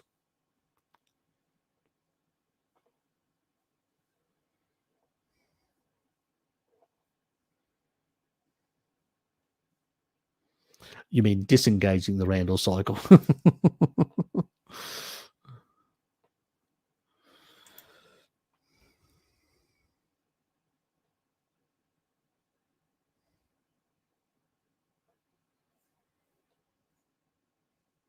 Vitamin D, very important. Remember what I said earlier?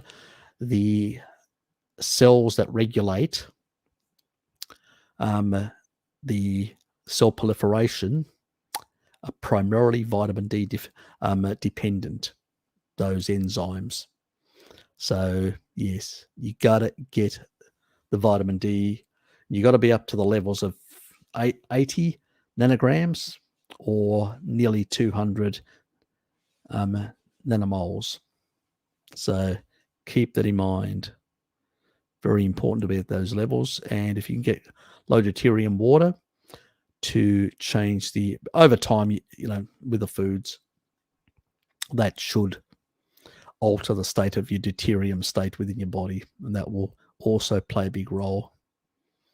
Senolytics, the fisetin, kill off some of those damaged cells. Another very important thing. Keep in mind.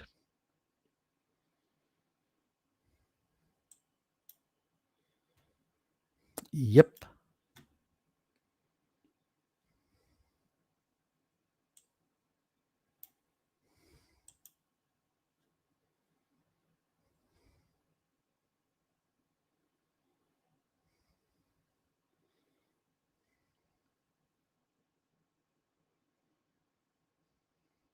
Actually, I know it's funny, but while they're doing that, but actually, that's actually a better, remember chickens in the wild, birds in the wild actually eat a lot of insects. They actually tap into insects. They eat insects, worms, and all that sort of stuff when they're free ranged. So it's actually a better thing. Who cares about the carbon stuff? That's just bullshit. But they're actually getting a better feed away from kibble to eating insects. Actually, that's a good thing. I hope our supermarkets down here do the same thing. Eating more insects would be great for the, I'm not concerned about the carbon shit, but more about the actual quality and also fatty acid profile. Everything would actually really improve. There'd be a lot of other things that would actually improve. In the chickens would be much healthier. So yeah, God, I wish they do that down here. It would be pretty good. Because that's closer to what the actually in the wild they eat. There isn't grains around. It's seasonal to eat a few grains here or there. The majority of things that the birds eat in the wild is basically a lot of insects. You actually see the birds actually flying through insect swarms, exactly for that purpose. So,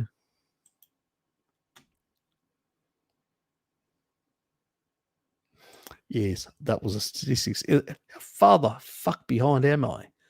God almighty, I must be behind.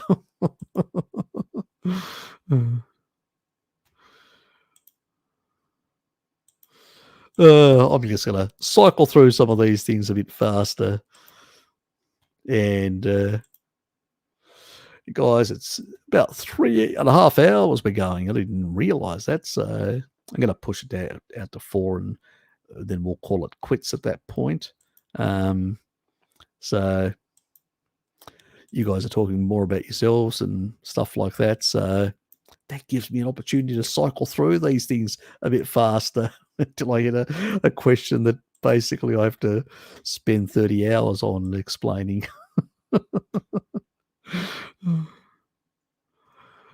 Can the Randall cycle be beneficial to some people? Oh, if they want to gain weight, yes. So if their fat stores are extremely low, they've leaned out far too much, and they want to put on some weight, definitely they can actually, inflame themselves and actually add a bit of fat on them, to basically, ultimately, it'll actually be a bit beneficial as well, because you do need some fat stores. That's why we have them.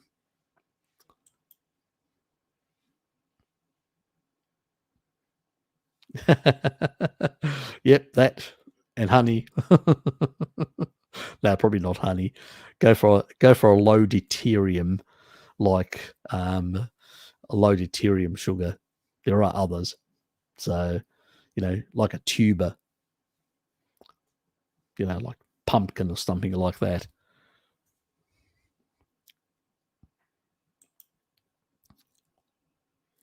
And eat plenty of pumpkin with bacon, and that should engage the Randall cycle and increase the fat stores. G'day, Scotty. Night shift. Explains why you're popping in so late.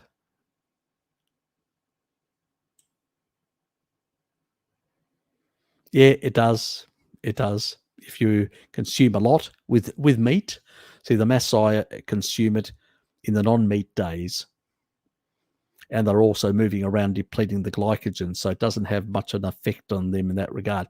But if you're eating it a lot with meat at the same time, you will get a low grade Randall cycle activation, a low grade, not a very high, but a low grade, enough to gain some gains in that regard in terms of.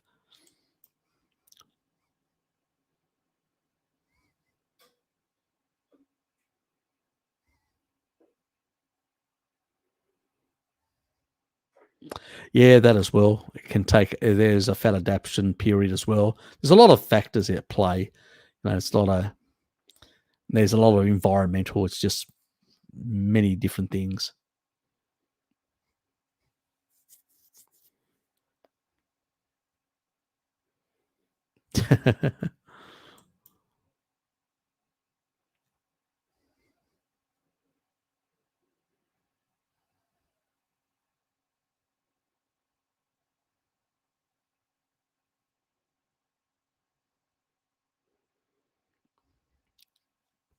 Some people basically have very limited fat stores, so they can become very muscular, but they don't have a lot of fat stores. The other people that tend to be like tofu. So because they're thin on the outside and fat on the inside, they're a tofu. They can really lean out quite a bit, but they've got very minimal fat stores. So when they do get fat, they don't actually put any, like subcutaneous fat. They actually increase visceral fat, which isn't very healthy in that regard. You still need some visceral fat because your organs use that fat. Don't get me wrong. If you have too little fat around the organs, that can be harmful to the organs. So you still need a bit, but not a lot. So that's the careful thing. So, your husband just needs to eat more fat, basically, because his body needs it in a sense, and he can't really store efficiently because he's probably a tofu. So it's one of those people. I know a number of people, even at work, that actually eat an enormous amount, but they just cannot put because, and they actually, some of them are pre-diabetic because they're eating a mixed diet and they can't store. And when you can't store to get fat, you basically end up diabetic like a lot of the Asians. So keep that in mind. There is a downside to not being able to create a lot of fat stores. You end up in excess energy in the system, not being able to put it away somewhere.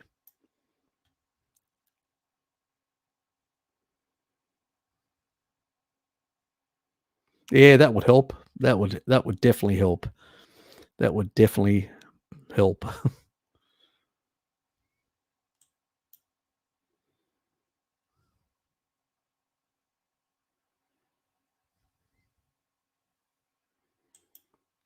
You need to go the other way.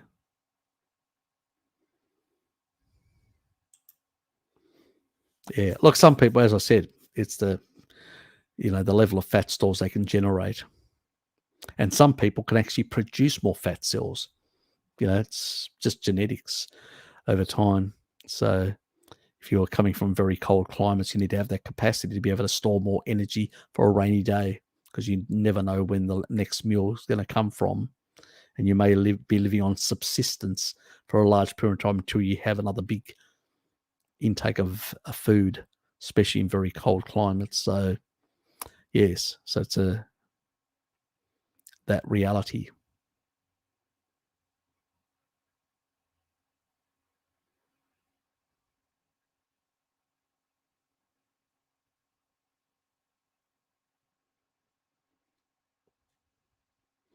Yeah, there's a lot of differences in regards to for conversion for a lot of reasons. I also couldn't gain weight, but since I started taking taurine, my bile has started working, and since then I've started to grow. Yep, because that's because of the taurine, your bile can actually absorb more fat as well. So you become a more efficient absorber because of bile being absorbed. You're generating more bile. So that's the other side. But if you're having too much and you're taking taurine, then you can actually store more and get it through, which is the other side as well.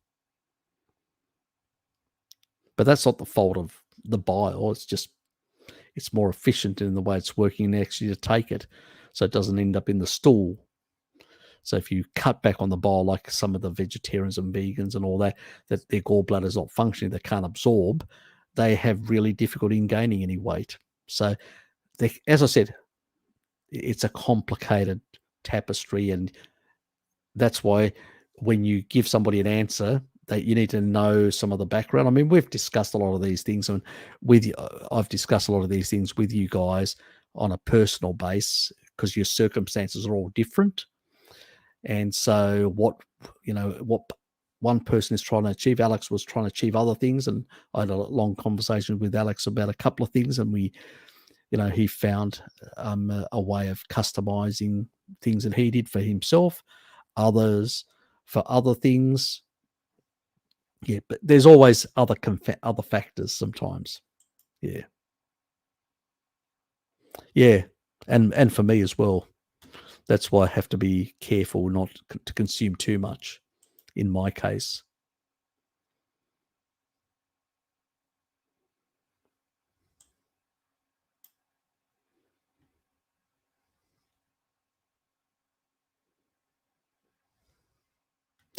maybe, as I said, sometimes you don't know, and you're right, Bjorn. It could be under eating. Sometimes if you don't measure, you don't know. Sometimes you can be shocked. Somebody's tall, big, and they're having the same as you, and you think, oh, yeah, they're eating quite a bit. But hold on, there's more tissue to support there. You've got to take that into consideration. Sometimes we don't. And we give people the same portions. We're in the field of animal husbandry. You feed the animal according to its weight. So how much food you give an animal is how much it weighs and how much you want it to grow. So the amount of food intake will vary based on the size of the animal. Simple as that. If you've got more tissue to support, you need more. It's funny how we don't do that in human nutrition, but we do it in animal nutrition. It's bizarre. It is bizarre. And even the vitamins and minerals. Remember some of the actual stuff that I've done, like the magnesium and all that. And I have those formulas, and I talk about the amount per kilo of body weight. I don't do that accidentally. I apply the same science that veterinary science uses for animals to humans. because that's the appropriate thing. These RDIs are just stupid. I look at the excretion rates of what research has shown and how much is utilized in the body. And then I work out what is the tissue size that is actually supported. A child with so much body size requires this amount. Somebody who's bigger and bigger and bigger will require more and more. So you've got to look at the tissue size. That's another thing. And you're right, Bjorn. Sometimes you look at what's on the plate and it may be the same, but one person is much bigger and has bigger requirements, but you don't register that. That's true. And that's why when I did those videos, I made sure it was, I always talk about kilo per body weight. Because what you intake and what I intake is going to be completely different. What Sean Baker, who's a big bloke, is going to be different. So it's those rule of thumbs, or so many grams of protein per kilo body weight, or per height, per inch, or whatever, all these things. There's a good reason for that, because you've got to take in consideration, for the weight, we use the one factor. For the height, because we can differentiate between, ignore the leanness, just consider the person. So there are different metrics and all that. Sometimes when you don't take those into consideration, you end up with the wrong amounts that you require. That can happen very much.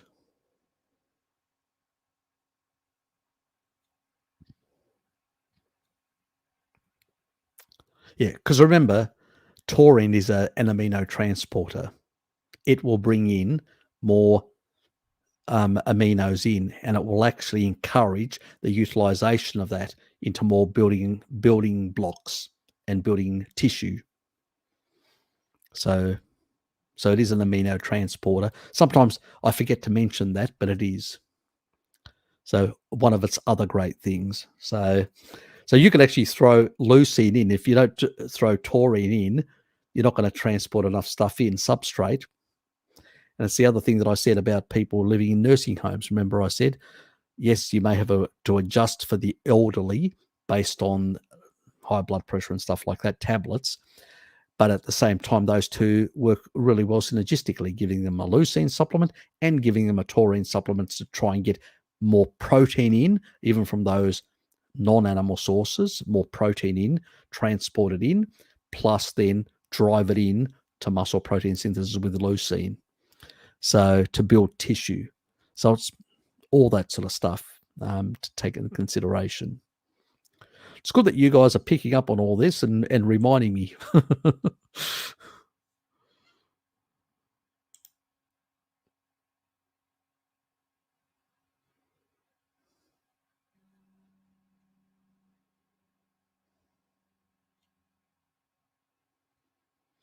Now, strongman, maybe not. There are genetics for that. I've got genetics to basically build I've got beautiful calves. I don't even exercise my calves.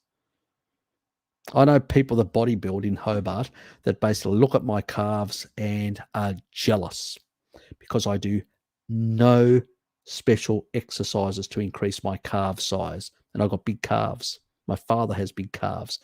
It's a genetic thing. It's something that Arnold Schwarzenegger used to train, calves. He didn't do any of the other stuff, just the calves. Because as long as you're pushing in a lot of the protein and leucine into the system, you're going to be building muscle. But he wanted the carb.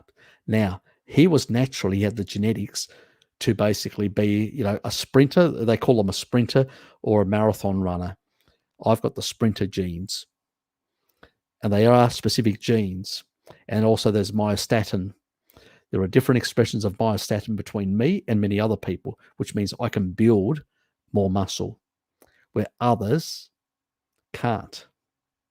So, there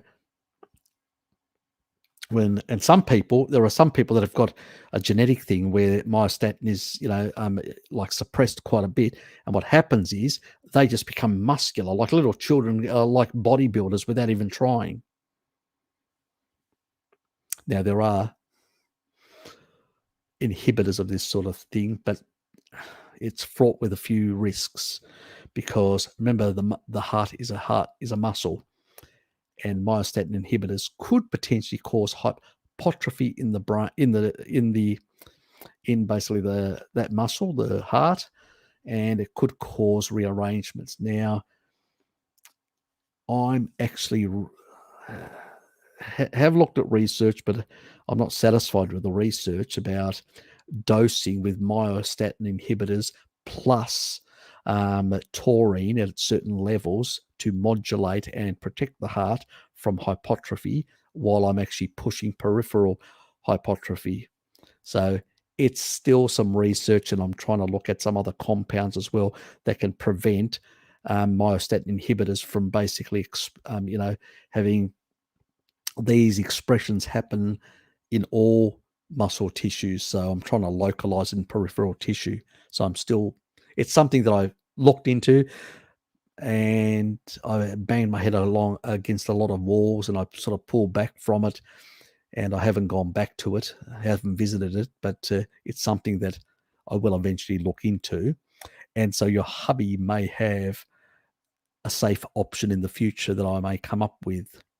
So don't basically give up in a sense, but don't try this sort of shit unless I've done the research and we're making sure that we're not going to get anybody into any trouble, because the heart is a very important muscle that we shouldn't basically in any way put at risk.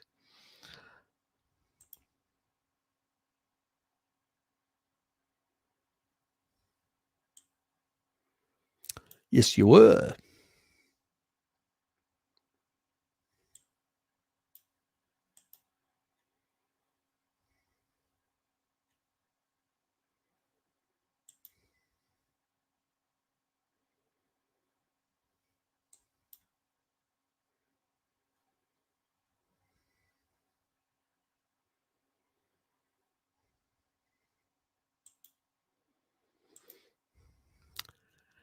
For a week, write down everything that you eat, record everything, measure it, you know, everything that you normally eat, and give me some general stats on your height, general sort of elements like that, and send me, and also tell me about any potential environmental factors that may be around that you have noticed or whatever.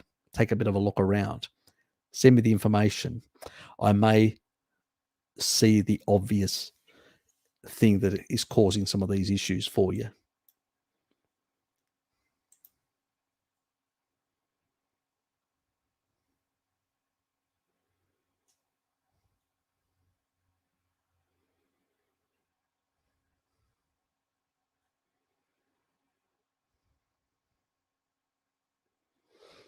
Yeah, look, there's exactly, the diet does a lot of things in that regard.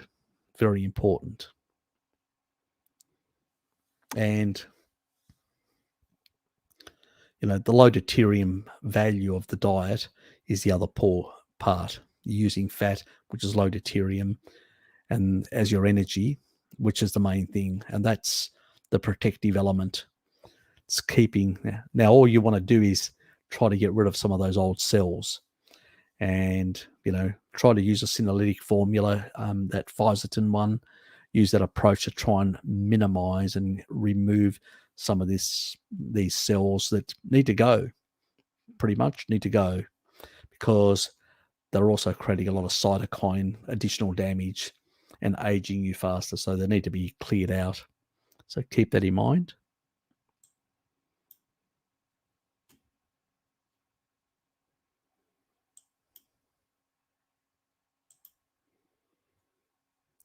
What could be the reason for vomiting and high sugar levels in type 2 diabetes? After a few days off keto diet, he vomited after each high-fat meal. Usually vomiting indicates to me that malabsorption issues and stuff like that. When I had really severe gallbladder issues, I had a lot of nausea and vomiting type experiences. So that's could be a factor.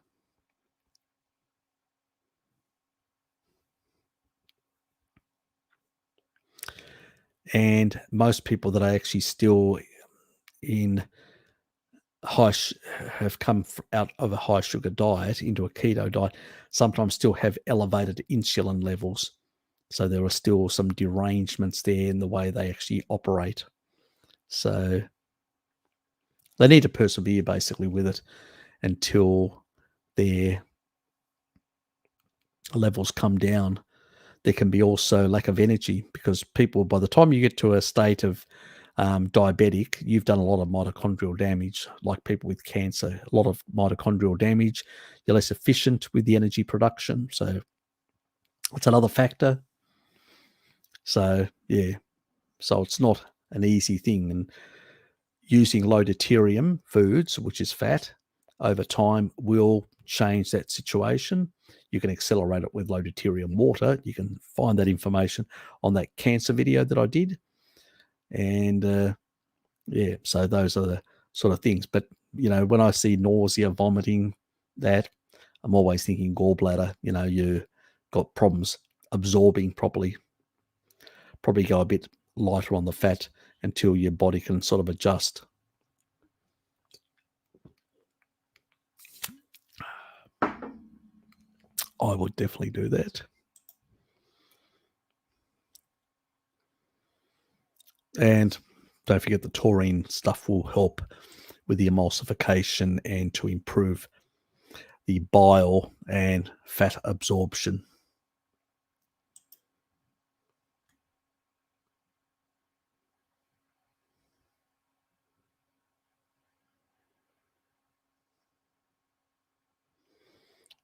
That exactly. You need to be strict. And also you could have genetics for fatty liver. So choline, which is in eggs, is really important to transport the fat out of the liver. So if you're not getting enough choline, if you've got a genetic SNP like I have, and you can't convert methionine to choline, then yeah, you may need extra.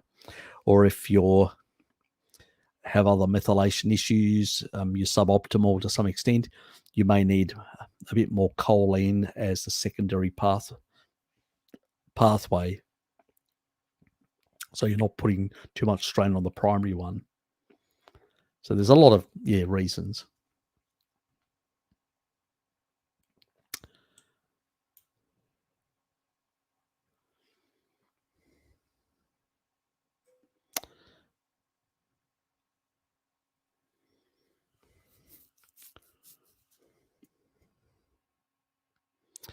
Nerve tingling, something pain. Yep, it does. Yeah, B1's not going to help. Peripheral sort of stuff.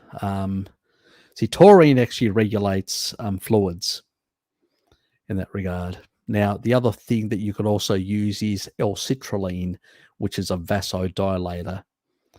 And as a vasodilator, it can actually improve nitric oxide, and so better dilation and better blood perfusion into that peripheral tissue. If you could use too much, it acts a bit like let's put it this way. I forgot one guy that actually used a bit too much, and he gets hard-ons all the time because it's like has similar effects to Viagra. So just keep that in mind. Use it in the evenings, or yes, in non-social occasions. Let's put it that way. But yeah, it can help in that regard.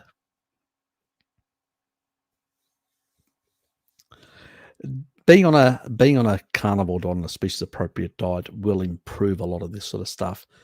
Better functioning because you're disengaging the Randall cycle. It is due to inflammation.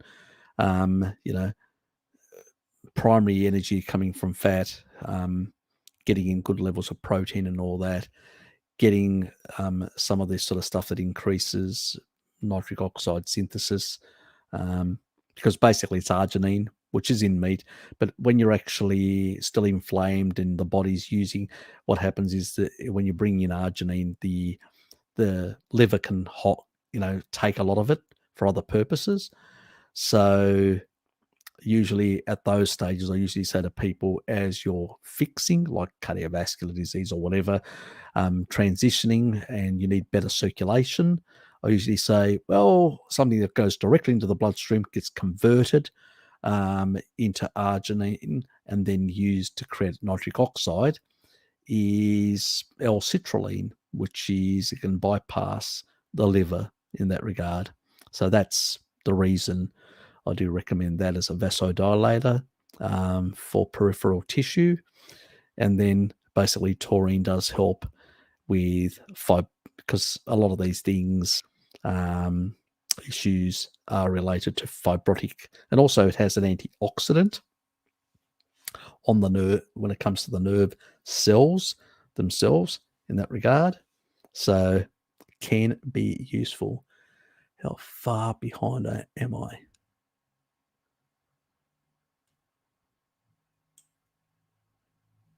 Okay, I'm making some ground up. Can you believe that? So I am making a bit of ground. Keep on going down, strolling, Harry. See ya, Stefan. Can be as well. That's true. Can be, Nick. Alex, yes, it can be. And that basically means that you may not be getting enough MK4. MK4 is heavily involved in the synthesis of, emulsification, and taurine does play a role with biosynthesis, but the actual thing that actually encourages more is minoquinone 4. So vitamin K2 can play a big role in the synthesis of bile. So again, animal foods are playing a role here as well.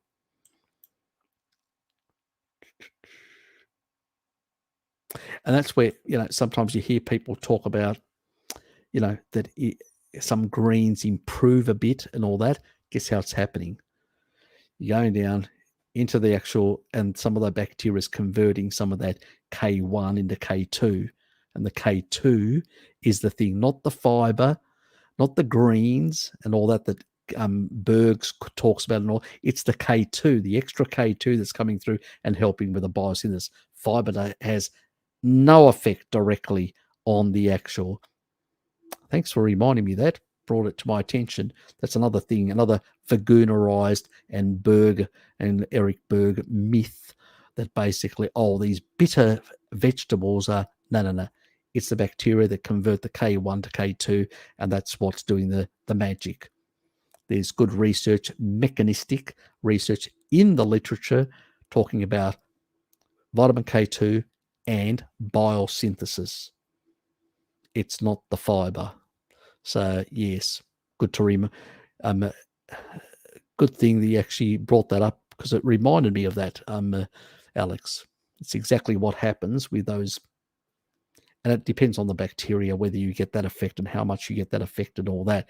And that's why they have very differing results, obviously, because it's not the fucking fiber, it's the K2 that's being produced or not in sufficient amounts. Yes, so get better results. That's what I did. I sort of took minoquinone high doses, but I did it for my heart and other things, and it also had additional benefits in all these other areas. I was trying to get, with minoquinone 4, trying to get all the calcium out of the soft tissue, so to bring down my calcified levels and also my fibrotic tissue levels down. Oh, yes, they did. Definitely did. Yes. Yes, Dave Allen, Benny Hill, and many others entertaining, what my youth was like.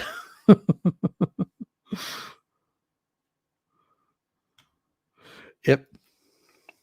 You guys are really, you're really up to date on all this stuff. Good.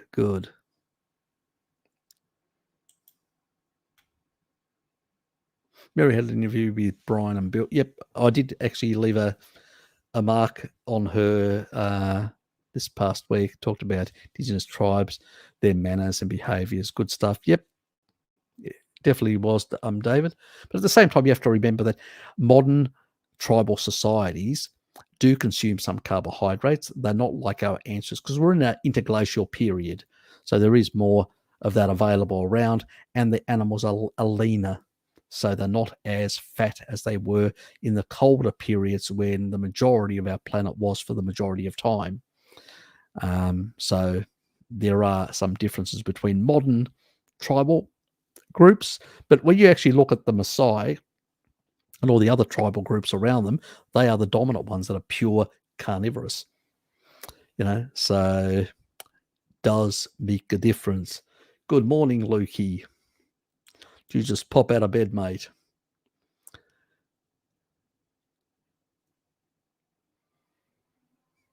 Yep.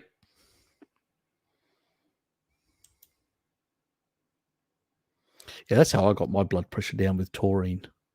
I never took drugs. So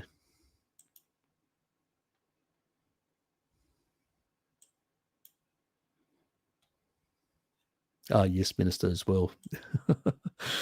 And yes, Prime Minister after.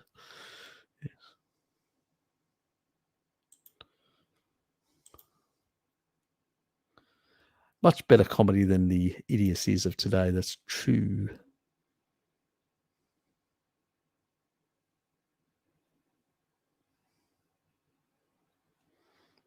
I remember that one. Exactly. They're cute. Fatty's cute. There's vitamin E, cordian, tocopherol, and tocotrienols. They're different types. They have actually the little wiggly things, and they basically are different lengths. So, and they embed themselves into the actual cell walls, and they've got this wiggly thing, and they can actually electron donate, which is fantastic, and stabilize tissue by handing over an electron. And then there is, when you're in a low carbohydrate state, you've got upregulated intracellular antioxidants, and they can be recycled because it can donate back to that tocotrienol or tocopherol, whatever, depending on which one gave the electron away, and recycle it in a sense. Yep, that's it. That's the one. And it's the Jarrow. And that's the low dose, which we want the low dose. We don't want high doses. High doses of vitamin E, especially as tocopherol, is problematic, very problematic, because it's beyond the physiological levels and can create problems. Type 2, a few days of keto glucose about throughout 280, despite taking metformin, but ketones are low. Can't explain it. It takes time to adapt, mate. It takes time to adapt. You still got a lot of derangements. It takes time. You got to persevere in that regard. I mean, mine, I've shown people who are in the sort of the 4 to 4.5 millimoles and stuff like that. And I mean, that's 68, 70 around there, so, but mine were much higher in the past. So, because I had a heart condition and I was pre-diabetic. I never became diabetic, but that's why I had more fat stores. I've got the ability to build up fat stores because my ancestry comes from mountainous area. So we tend to be colder climates, more fat stores. So you just become fatter, pre-diabetic, fatter, engage around also can cause other inflammation. But to get to diabetes, that's why TOFI people that have got less capacity to generate new fat cells or have have more limited fat cells tend to become diabetic much faster, because it's a question of not being able to store that excess energy, and then it overspills and creates a lot of problems. So yes, it can be a problem. Yeah, so persevere with it, Nick. You'll get there eventually. And metformin can cause a lot of deficiencies and derangements as well. So it's these sort of things you've got to get off at some stage. You've got to lower these and start getting off these things. You know, they just don't work. They're Band-Aid solutions, believe me. And I don't know how much damage you may have done as well. You may have done quite a bit of damage to your mitochondria, which means that you don't have the ability to energy produce very efficiently. So you may need to consider, low deuterium. So if you check the video out, the one I did on cancer, there's low deuterium water, which can help. You don't want to go too low because you don't have a cancer state, but if you go around the 120 odd, 115, which is what fat is, you can actually dilute some of the deuterium and get some of the actual cells to operate again properly and be able to produce more energy and try to sleep better, because you need to repair your basically blue light exposure. You need to limit as well, because the melatonin at night needs to be high. That high melatonin can actually repair the mitochondria, the electron chain in the mitochondria. So very important to increase energy, because if you can increase energy, you can function better, you can heal better, faster, so all these sort of things. But it takes time, mate. They were ripping my heart open about 11 years ago. So it took me a number of years to get where I'm at. And when you're older, more damaged, it takes a bit longer. But stick to it. You'll get the benefits in the long run, Nick.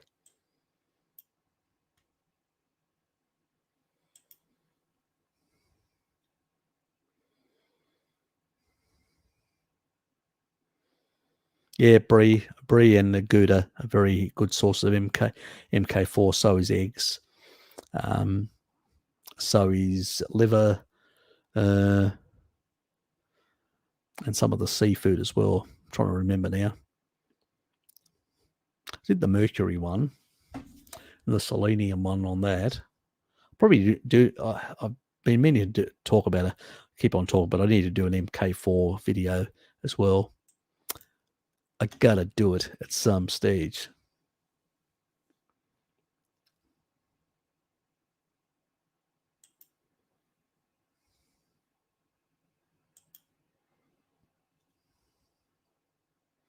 Good morning, Nick. Good to see you, mate.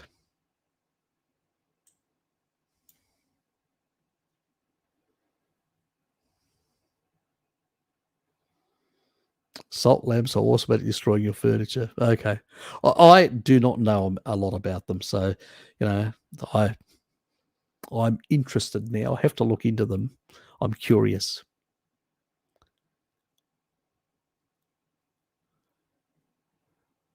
Okay. Really that bad? Mm.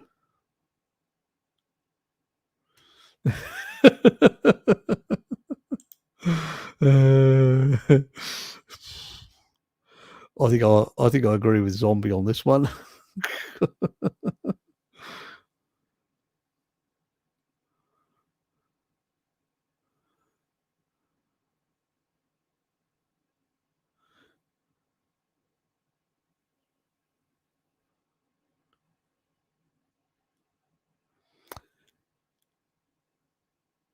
Send me an email, please. Send me an email with some of those details. I think we can sort this out. You're probably missing something without realizing it.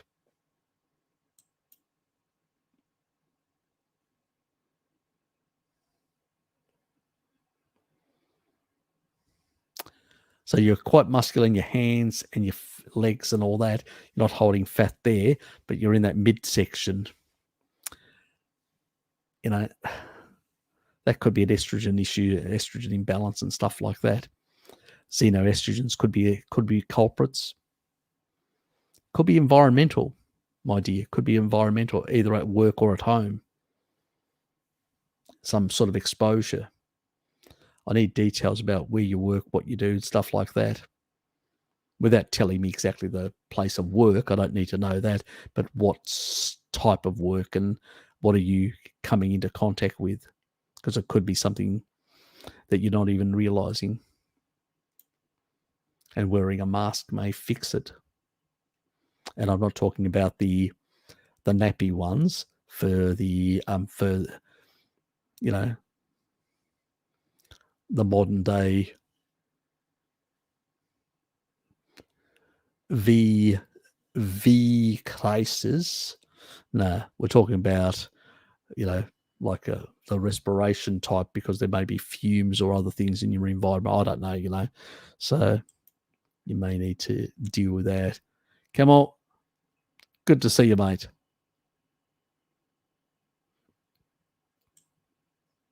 So Kamal is here. I haven't seen you for a while, mate, but it's good to have you here.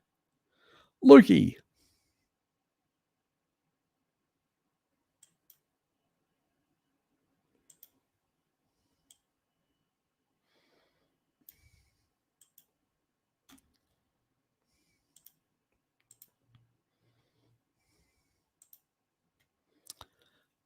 Yeah, I have to say I'm a brie fanatic.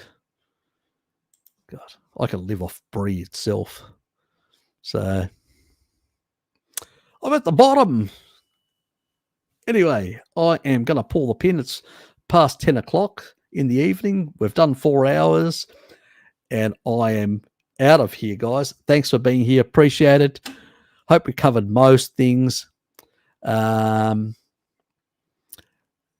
Advanced orthomolecular for high dosings, and there's a Colton one for 5 milligrams, which is the lower dose, and slightly cheaper. You can actually get for the same amount of money about 180 of those, which are 5 milligrams, and that's a very high dose. And then there is a super high dose, and so they're on. You can actually find them on iHerb. So if you search for Menaquinone 4, you should MK4. It'll bring up those brands, and it's those two in particular. Make sure there's no MK7. We don't want that shit, because you may not convert it, and it's not good to have the unconverted stuff in your blood. All the studies done in Japan and the Netherlands were all MK4 that showed decalcification of arteries, not the MK7.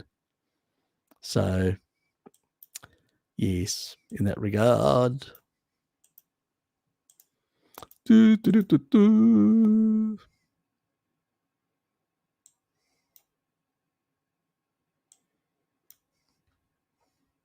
You're welcome.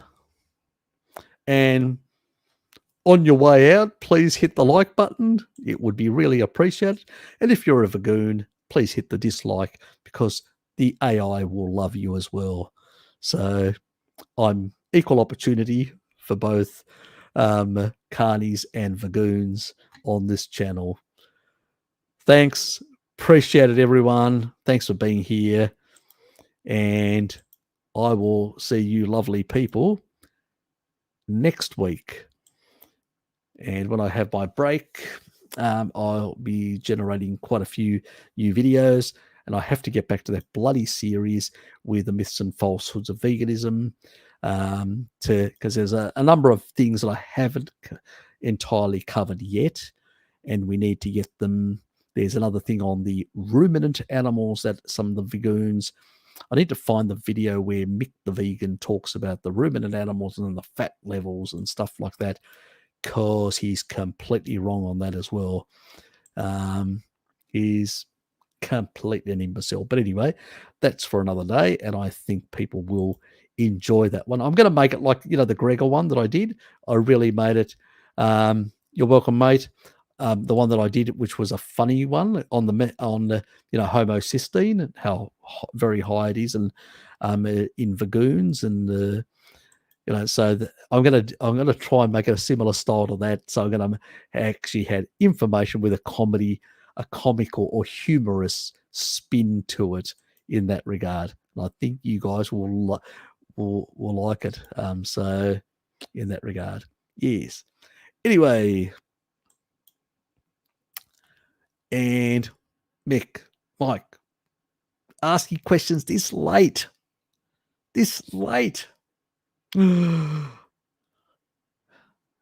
It's not. It's not something like 20 plus grams of sugar. No, it's not going to compromise. You can still be in ketosis at up to 50 grams. I've been in ketosis, low grade, but I've been. I tend to do much better below 25. When I'm 25 or less, I'm fine. If I'm above, I get into very low, like 0.1, 0.2, 0.3 millimoles. And the moment I go below 20, or in particular below 15, that's when it pops above 1 millimole, my ketones. Only then. So, and to go higher, I have to eliminate everything, even one little ounce of sugar. It's just the way I am designed. We're not all the same. And so I have to really go to zero, really harsh zero levels. I remain weight stable when I'm not at those levels. So I'm not packing on the weight or anything. I've been weight stable now for, I've even lost 1.5 kilos recently without even trying, but been very weight stable in this period. But if I want to basically start ripping off weight, I literally have to go to zero. Even a couple of carbs seems to basically put me in that low grade ketosis, which I can't really budge, and I end up in a plateau. But so I have to literally eliminate everything and go really higher protein, cut out a lot of the energy, and definitely zero carbs. And then I start losing. It's just some of our genetics are not all the same. Some people can just lose it like that. Some of us can't. It's just the way we are. Anyway, look, it's healing and it has its place. But if you want to try and lose weight, some people can find it very hard when they're consuming dairy. So that's an issue to take into consideration. So it depends on what you're trying to do and try to achieve. So keep that in mind. Take care, and I will see you lovely people next week. See yous.